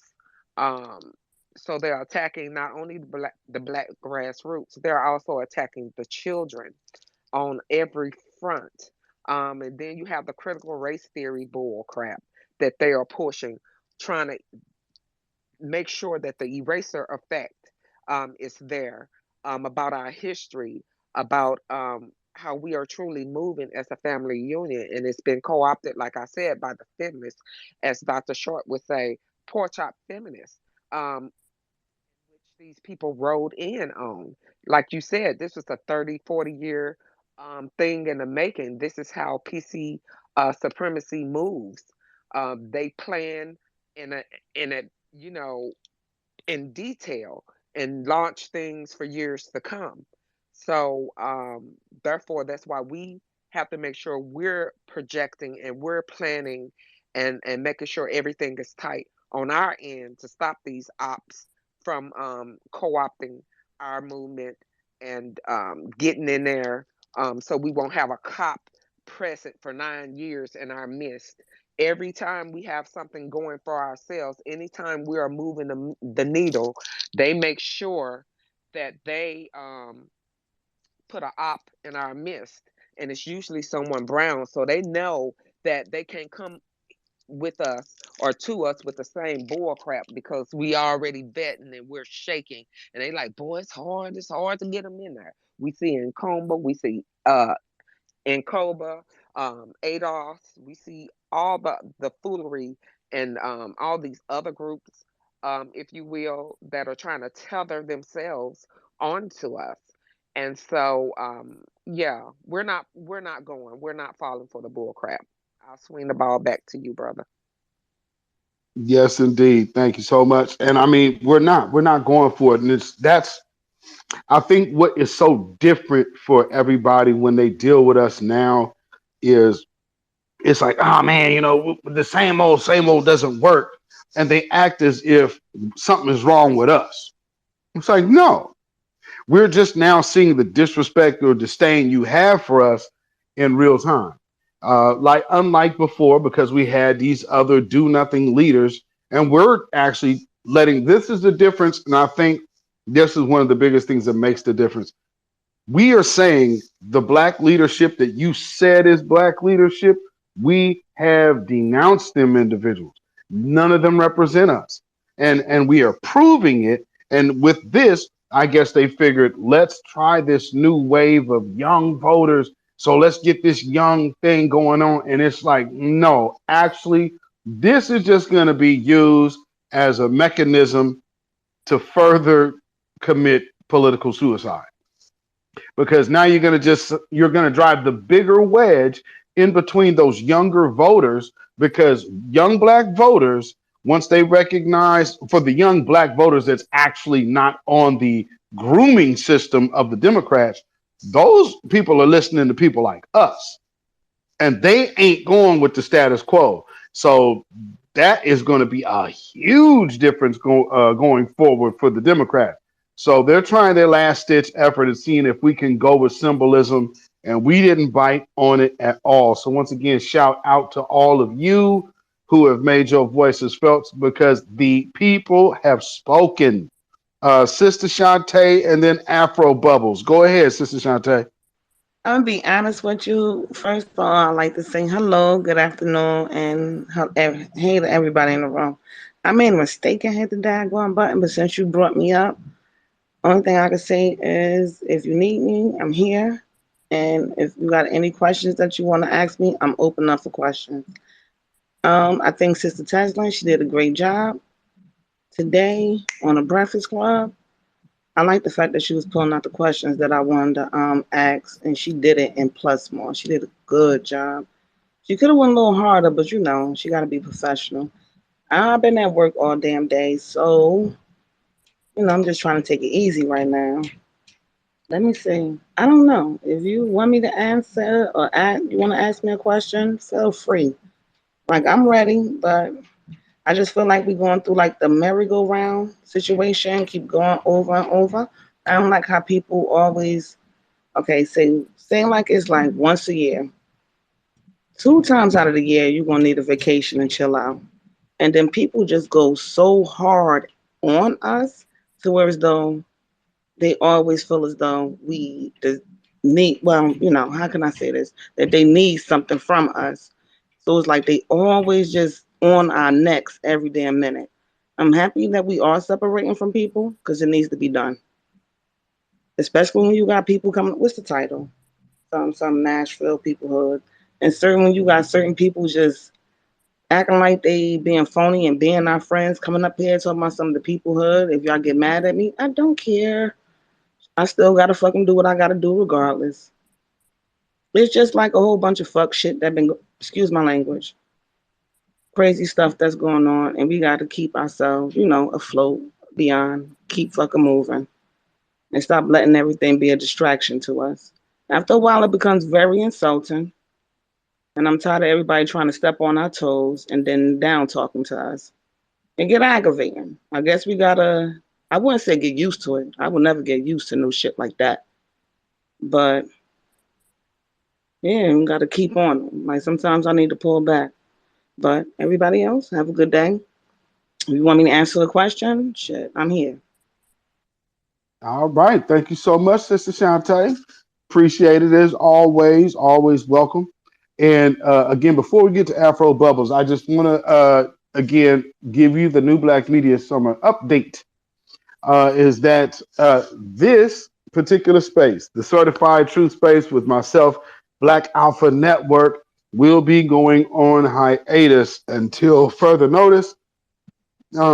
as you can already see, our brother Black Alpha is already caught up busy. He's been busy actually. So, um, hey, as opportunity comes, your time gets less. So make sure you tune into that brother's channel, Black Alpha Network on YouTube.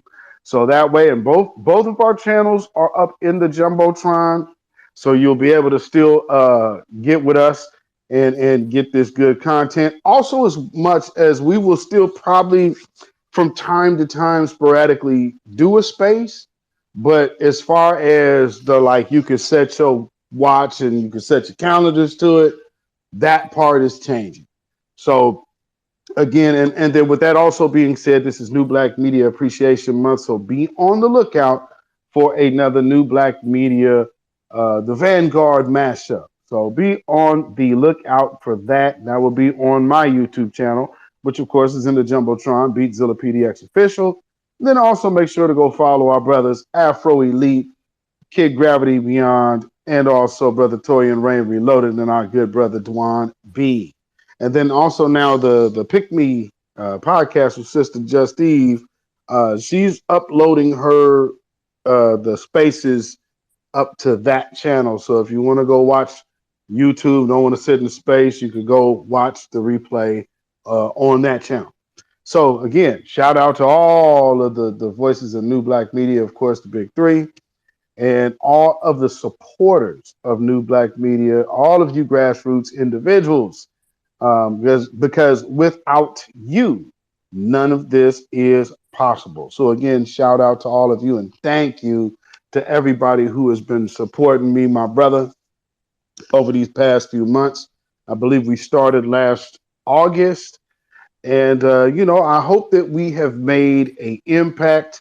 We were talking yesterday, and we feel that we have definitely changed a lot of the conversations being had out here.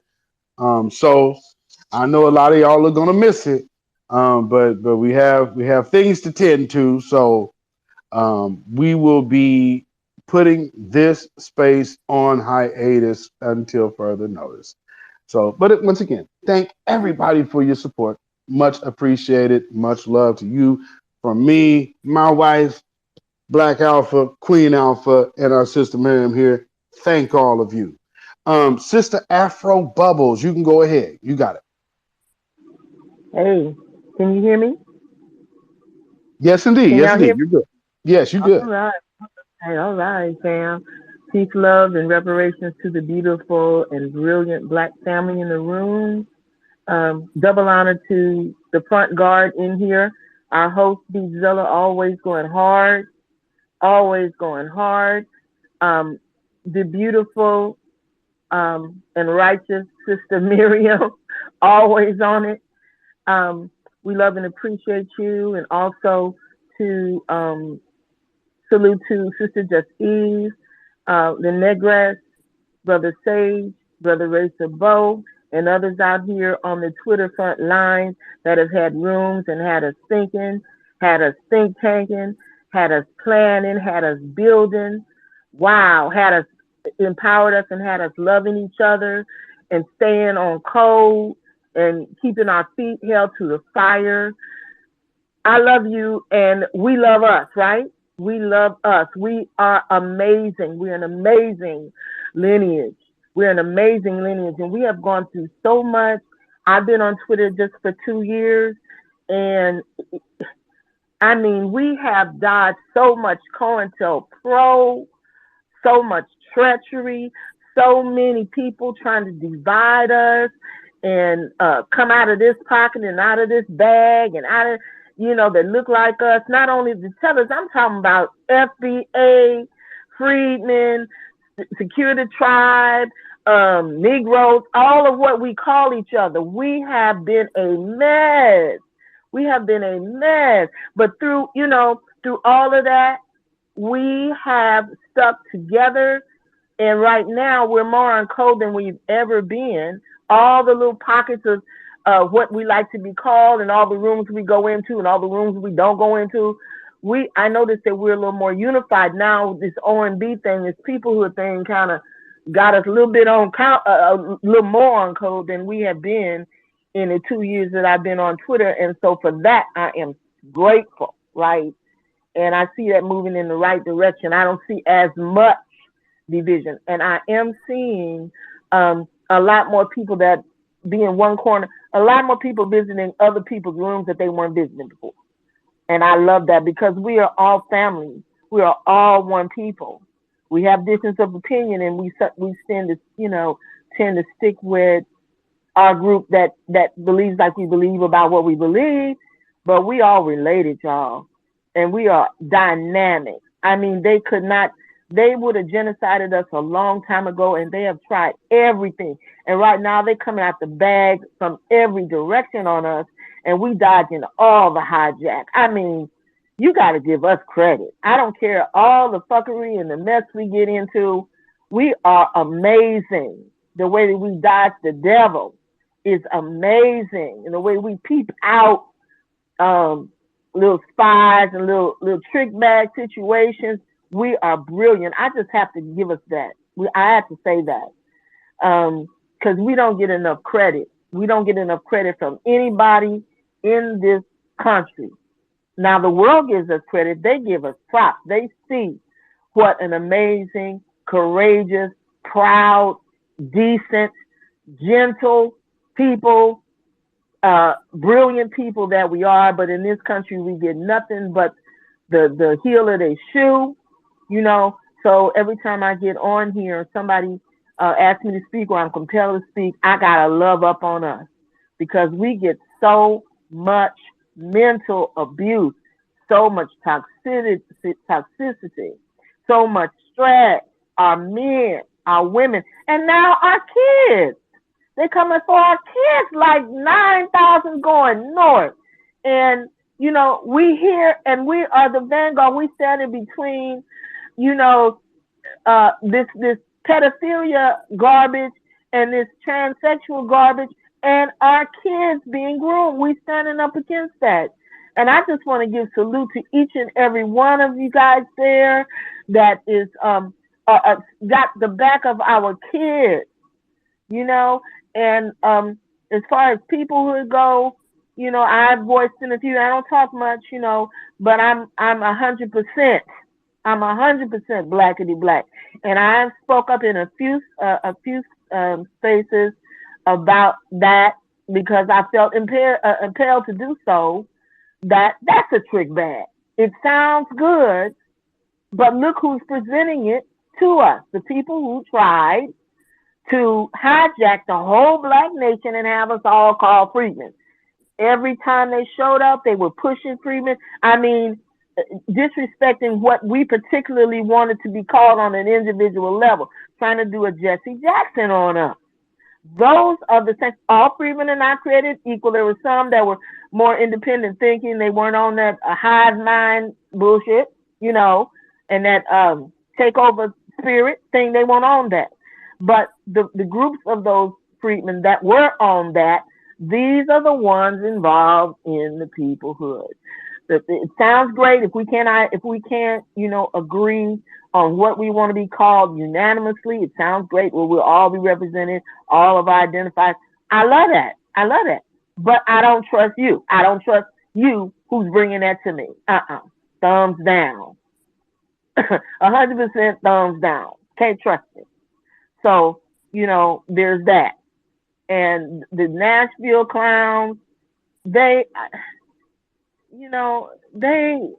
embarrassing. They took an old pattern and tried to fit in with try to become the next Martin Luther King to us and the next whatever. And we see that too.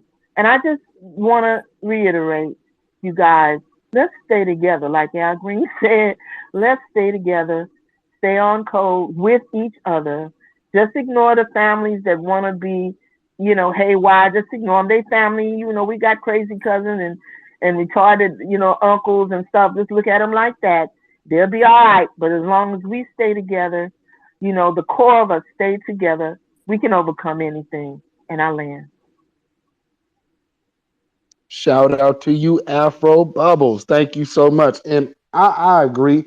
And again, thank you, because I hope that we have definitely brought some different insight for y'all, and these spaces have been edifying over the last 6+ months. So I hope that y'all, and again, like I told y'all from the jump, one thing about me I won't rubbing off on y'all is I won't how much I only give a shit about us to rub off on y'all, and and my lack of giving a damn about what anybody else think about us. Those are the two things that I wanted you to most definitely take from me, because I don't think I make any apologies about my stance on things. I mean, hell, I live in Portland, Oregon. It ain't, I mean, there'll be some of these white folks around here that be a little leery on speaking. It's like, I'm not no rah to get the fuck out my face, okay? Like, I ain't doing all of that. I mean, but understand, I'm about my people first, but I'm still a professional, so I can interact everywhere I need to interact in. But you already know I make it ain't no mistake. Like, none of my shit is hidden. It ain't like, look at where I'm at and in my city. My profiles are public. This isn't hidden. So if you see me in the streets, you know exactly who I am. You see me in the store, you know who I am. These white supremacists, there was a whole white supremacist out here impersonating me, out here talking crazy like he gonna take on the cops. Like, okay, yeah, and shout out to y'all. Y'all got on that and reported that before I could even see it good. I didn't even know that shit existed. Um, but yeah, we got stuff like that. People that'll be out here now. They ain't gonna run up on me personally, because that's just truly not them. Now, that's another thing about this whole race war thing that people get embedded in their brains. And I had somebody in my chat the other day, man, I don't think black folks ready for a race war. Number one, let me inform you, because I guess you didn't get the memo. You're already in one. And wars happen on multiple fronts. But here's one thing about us, and especially, I guess, for those of us on the West Coast, this is very much something that we would know every day. These white folks know who they could play with and not. They know exactly who they could play with and not. I could walk into a room with 30 of them. Ain't near one of them gonna open their mouth cross to me. Not a one of them gonna open their mouth cross to me. I mean, because trust me, when you walk into a place, they can feel your energy. They know, give me a damn reason. Because, I mean, some of us are built that way. But again, I'm making sure my wife was like, let me get my husband home just the other day. Like, okay, and we really pushing the issue. And because, every now and then you'll get one of these, this is how they do it because they're so freaking cowardly.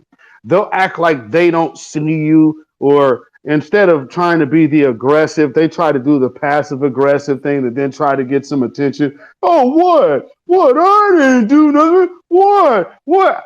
And y'all see how I do them. I'm going to go straight at them. Like, no, your skirt's going to be tugged on if you play with this over here. So I just hope that part, that y'all know, don't you ever take no shit up off these people. And I mean, like, again, we're not going away. It's just that you will not have this space to set your watch to. But we still gonna be, we still gonna be putting asses out here now.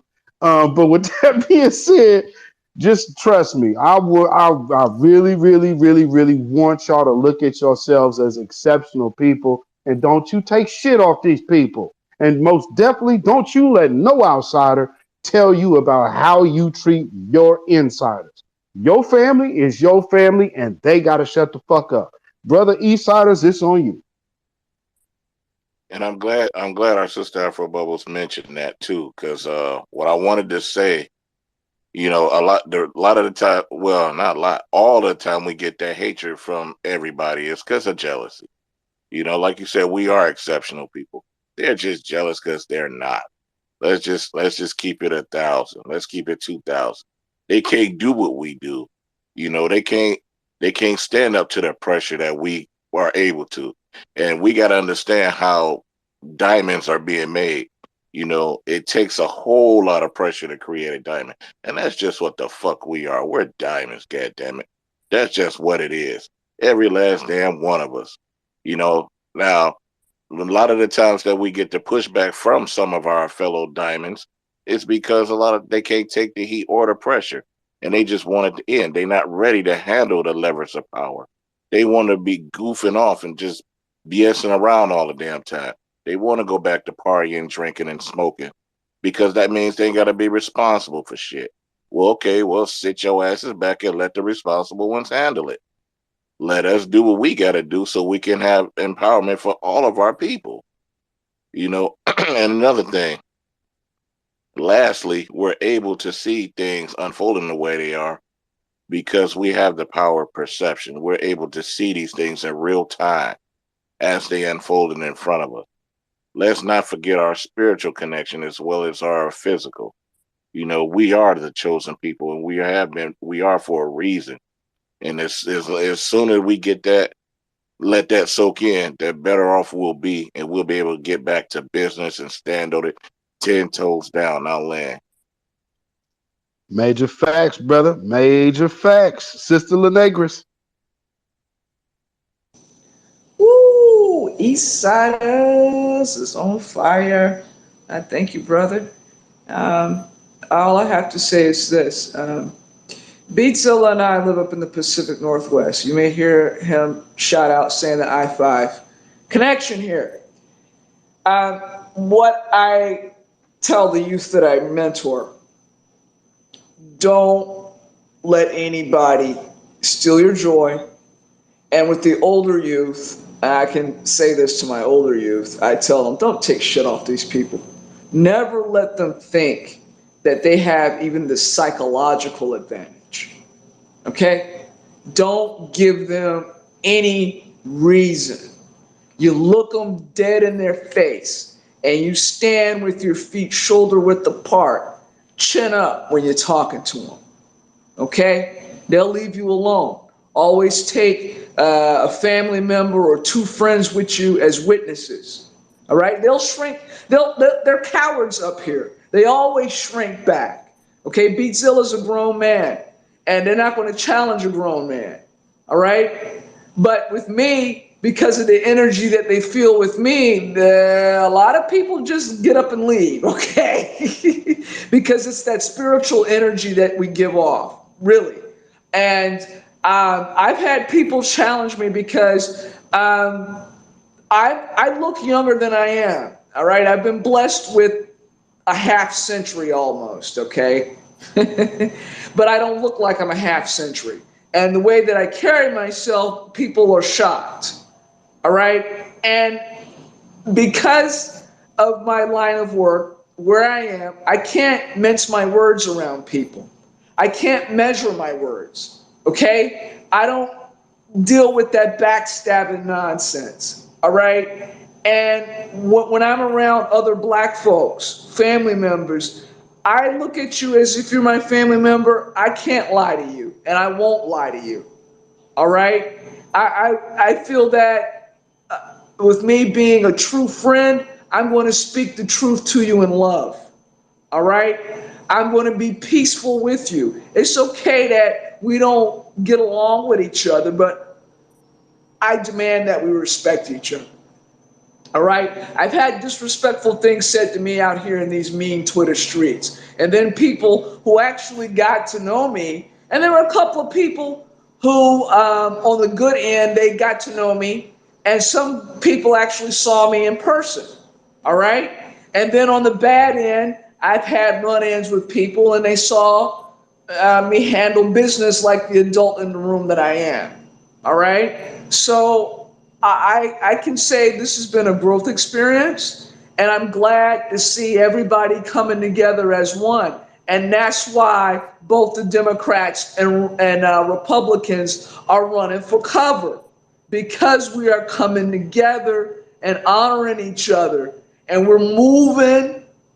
Okay? And because we're moving on code, that's what's got these tethers and these Pan-Africanists and these white supremacist adjacents running, and all these trannies and these wicked, depraved, devil worshiping people out here. You too, small hats.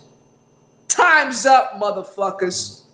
And excuse my language, astaghfirullah, but that's the way that I felt, and I will yield the mic.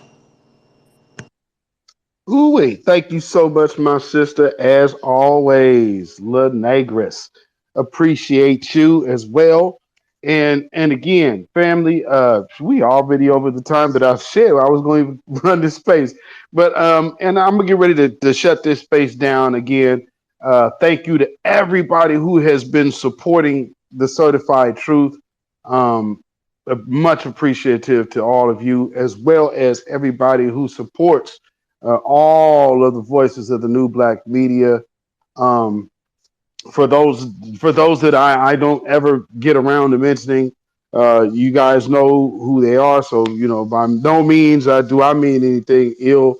I just tend to mention those who are in close proximity or on my mind. And shout out Six the Goddess. For those who have not been familiar with her, before she changed her name to Six, she used to go by her actual name, Nefertari. So if any of y'all might have remember her from like the early 2010s on Instagram, like the sis that was just going in pro black, that was her. So I mean, I don't know if a lot of people know that she was in that kind of lane for one moment. Now she's doing the feminine thing. But yeah, she's still one of our B1 sisters, and she's also was in, I believe, I want to say Hidden Colors 3. It's either Hidden Colors, it's either 2, 3, or 4. I want to say 3. Pretty sure it's Hidden Colors 3. But anyway, yeah, shout out to Sister Goddess. Shout out to Nicole's View. She's another sister that has been out there putting in the super work. Shout out to the attorney Gavin. A shout out to that brother as well, G Boost from New Orleans. So we have a lot of people out here that have been, in the forefront in their own lane, and then started adopting the banner of New Black Media.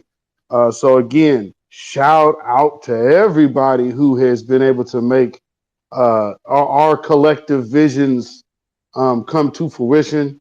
And shoot, I guess saying for myself, thinking back to, I guess, 2017 to looking at where we are at in 2023. Yeah, this is we done some damage. We've done some damage. Me and Afro Elite only have YouTube channels because we were called bots. We were getting siphoned off into our what we were saying being Russian bots because we weren't showing our faces at the time. So the rest is history. Now we really putting booster asses, and you cannot say that we are Russian bots at all. Matter of fact, they don't even bring up Russian bots anymore. Now that we've shown our face, the Russian bots conversation has went away. Now the only thing they got left is saying, well, we still don't know what Jason Black looked like. Well, for those of you who have not ever seen him, I guess you can still assume that voice belongs to a white man if you are brain dead. But of course, shout out also to Professor Black Truth, who, again, if you think that he is a white man, ask some of the females that recognize his voice that he went to school with. So again, you hear so much out here, people just got other whack things to say about people. It's like, yeah, okay. You must be new. So I guess, for those who are new to seeing my face, shout out to you. For those who remember who I was from about a decade plus ago, shout out to you. Again, and all of y'all who have been out here either in front or behind the scenes for the last decade, just pushing this pro-black message. Because like I said, a lot of people that came around in the Twitterverse all of this and all of us are kind of new to them. So I get it, so I don't really trip off that. One dude actually, like, it must be crazy when you just actually call yourself New Black Media. Oh, you must have just got here. But anyway, so shout out to every last one of y'all family again. Without those lightning rod 3 voices and 3 personalities with Tariq Nasheed, Jason Black, and Professor Black Truth, the culmination of what we see today would not be possible. So a special thanks and double honors to those brothers right there, and to all of you. And again, shout out to Just Eve and Brother Ogun Spirit for doing what they do. So with that being said, real quick, I'm gonna let Sister Miriam, which as y'all know has become our fifth, our newest co-host. Right before, I guess about a month she's been over here, our honorary co-host. So now she has definitely fit in and stepped in and has been a good help. So shout out to Sister Miriam and Just Eve, and also Dr. Randy Short as well, for again just when you need things to happen, things can happen, and the things that are happening on the back end are happening. I just say that. So shout out to all of y'all, man. So Sister Miriam, go ahead and give us your closing, and then we will wrap up. Indeed, brother. And I want to thank you all for accepting me as the 5th honorary co-host. Um, to be in acquaintance with the Black vanguard of the New Black Media I don't take that lightly, because I know what it represents. I know what personal energies and resources and the cost of putting yourself on the front line takes. So I'm very appreciative of that and thankful of that, and definitely appreciative and have nothing but love and great respect and admiration for um, the 3 juggernauts, which is Professor Black Truth, Jason Black, and Tariq Nasheed. Those brothers um, pretty much laid down the template on which way to go um, from our other elder master teachers um, who pretty much bestowed that upon them because they put their time in, they put their research in, and they sat at the heels of many of their um, foot.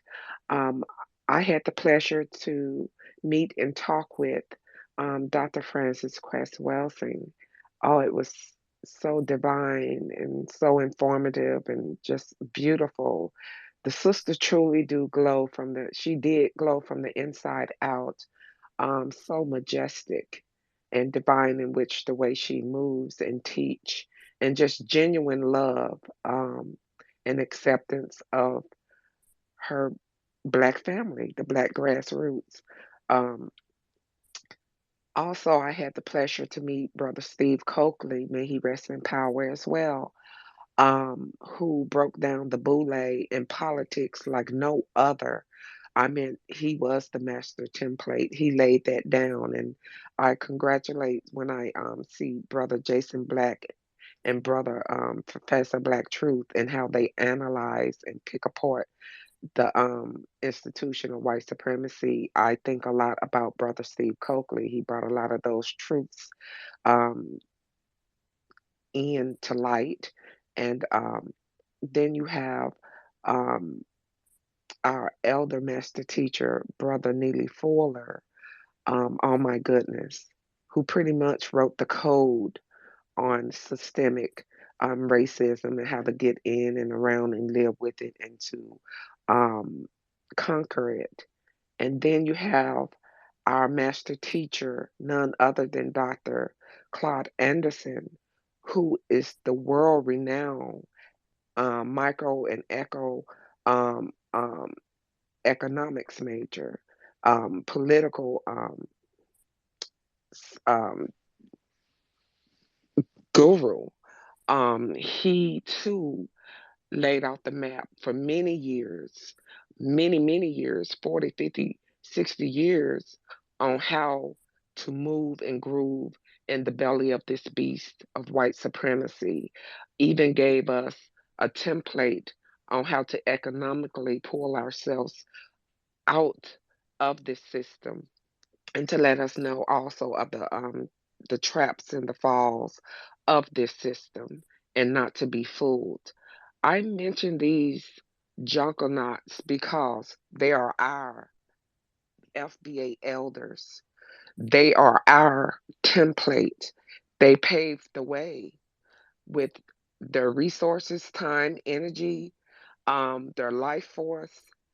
So we have to pay homage to them and respect to them, and protect the ones who are still around and living, um, like our prestigious Dr. Randy Short, Dr. Clyde Winters, um, Sister Ali Muhammad. Um, that sister been on the forefront fighting pork chop feminists and PC women ideology of what femininity is. Because what they launch is a destruction towards our black family unit, especially our black men. When she picks us up and let FBA women know how to love and respect and to cater and to be by our men's side, to love our families, to love ourselves.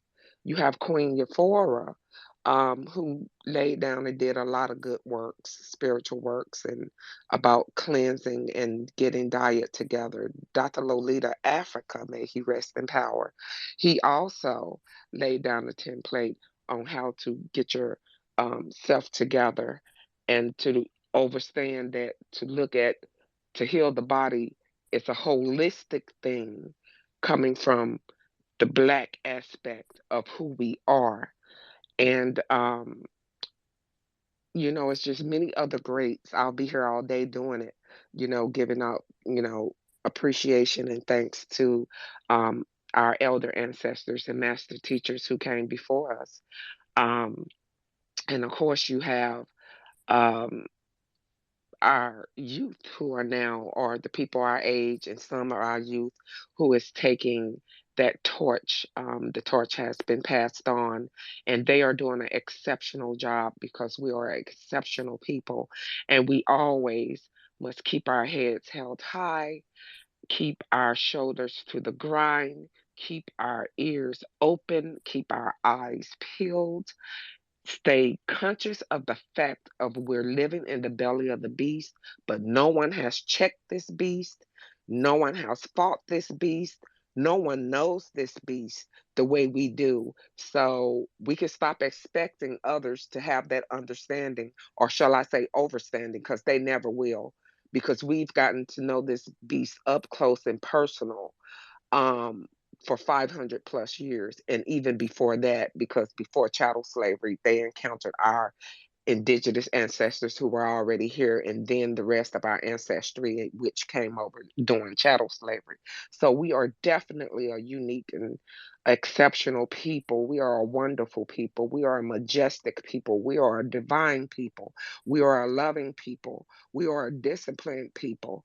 We have everything that we have ever needed, because we have, our history shows that we have done it, we are currently doing it, and we will do it. At all costs, we will protect our lineage. We will protect and love and respect each other, give each other grace, but no one's above being vetted. No one's above being disciplined, because that is the two sides of love. You know what I'm saying? So we have to hold each other firm, and we have to hold each other to the task, and we have to shake each other a little bit. But we do it with love, we do it with grace, we do it with discipline, we do it with respect, and we will gatekeep. We have to gatekeep. We will gatekeep, because that is what we have to do to ensure our lineage. We have no problem with delineation, because that is key. That is what must be pushed for our very survival. And we will and we must not only do it for ourselves, not only do it for our ancestors, but we're doing it for our children and all of our lineage and many years to come. We have to always plan in advance because white supremacy always do. And they do it within 25 to 50 to 100 to 150 years in advance. And this black think tank right here, we got it because we see the bull crap before it even hits the fan. We always move 2 steps ahead. Don't believe that they are ahead of us. Evidently, we move right in order for us to still be in existence right now today. Because why? We're divinely great. We are driven by righteousness and the correct way. We are the moral compass, not only of this country, but of the global world. They look to us for our influence and our guidance. And other countries see PC people as their father and mother figure, when no, PC people know that we are that figure because everything moves and generates and vibrates around our actions and our deeds and our very existence. Love you, family. Keep in contact. Hit each other up on the back channels. Try to start having some Zoom meetings. We are going to miss this space most definitely because these brothers have become a staple and family to me, and I know to many of you. I know you can hear it in my voice. I'm a little teary, but we will progress, we will push forward, and we will push on. Love you, family, and I'll yield my time. Thank you so much, Sister Miriam. I appreciate you so much. And definitely I don't want you to look at this as if we are going away. But this just has to go away so we can actually get stronger. So right, real quick, my brother just hit me, so he's he's on the road right now. So you said send my brother Black Alpha some traveling energy and traveling mercies. He said, tell everybody I said stay dangerous and power to the people. So once again, yeah, right on time, brother. And just like we said, so as y'all know, like this is they're taking a hiatus for time being of the Certified Truth Spaces. And again, thank everybody who has been supporting, even us individually, and then this space collectively.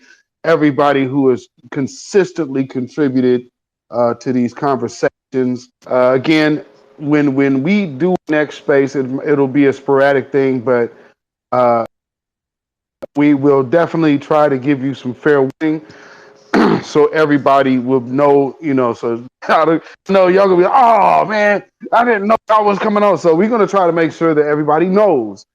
So make sure that you're following us here. Make sure that you're following us on our YouTube channels, because it will be announced on both. So go follow me on YouTube, Beatzilla PDX Official. Also go follow my brother Black Alpha Network on YouTube. And then as well as go follow brother Afro Elite, Kid Gravity Beyond, Torian Reigns Reloaded, and our brother Dwan B in the Pick Me podcast by Sister Just Eve right here. And shout out to Brother Sage. Make sure you go to that brother's page and go get come up on his music there too. By the way, and a shout out to Crew Reality who put the Cut the Check single out. He got it on his YouTube channel, and that's a pretty dope song. It's a very good, legibly clear rhyming. And it's dope. It's a smooth, like smooth spitting. You know what I'm saying? Almost take me back to like a reinvented Granddaddy IU.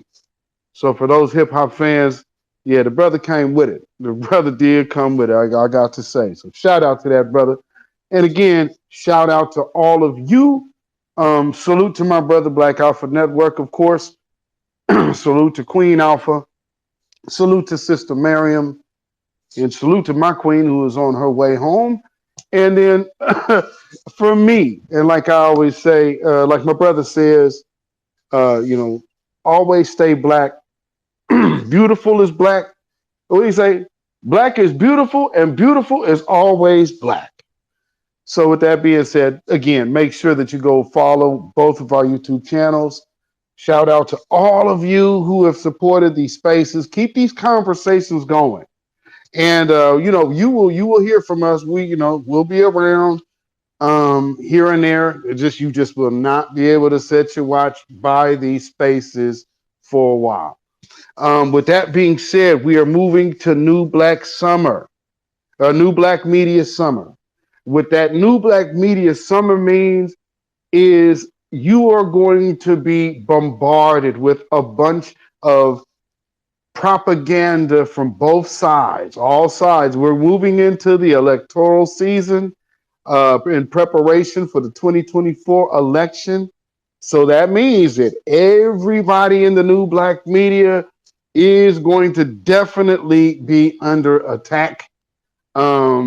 And attack comes in many different ways. Even sometimes attacks come in forms of opportunity. So you never know how things will take place. But with that being said, you will get a lot of focused content coming out of the New Black Media, and it's going to be a takeover this summer. And that's how we are looking at it, and that's the vision for the summer. So I really truly believe that's what's going to take place. We are moving the needle as a collective group, as a collective unit, to make efforts of changing the condition of foundational Black Americans right here in this country.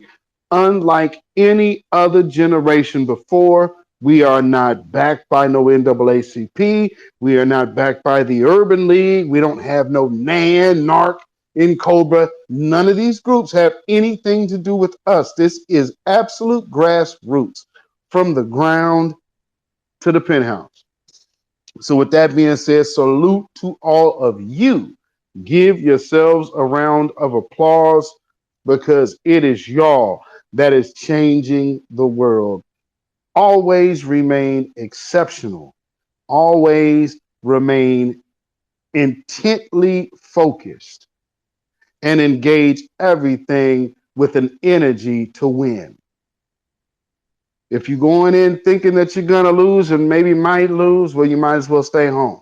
Don't even leave your house. But engage in everything with the energy to win. So with that being said, family, again, thank you for supporting the certified truth.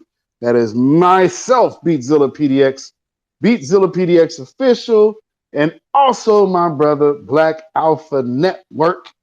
And we have had a blast sharing these times with you. Stay black, stay vigilant, stay alive. Black first, black first, black first. Have a beautiful evening, and stay dangerous. Peace out, y'all.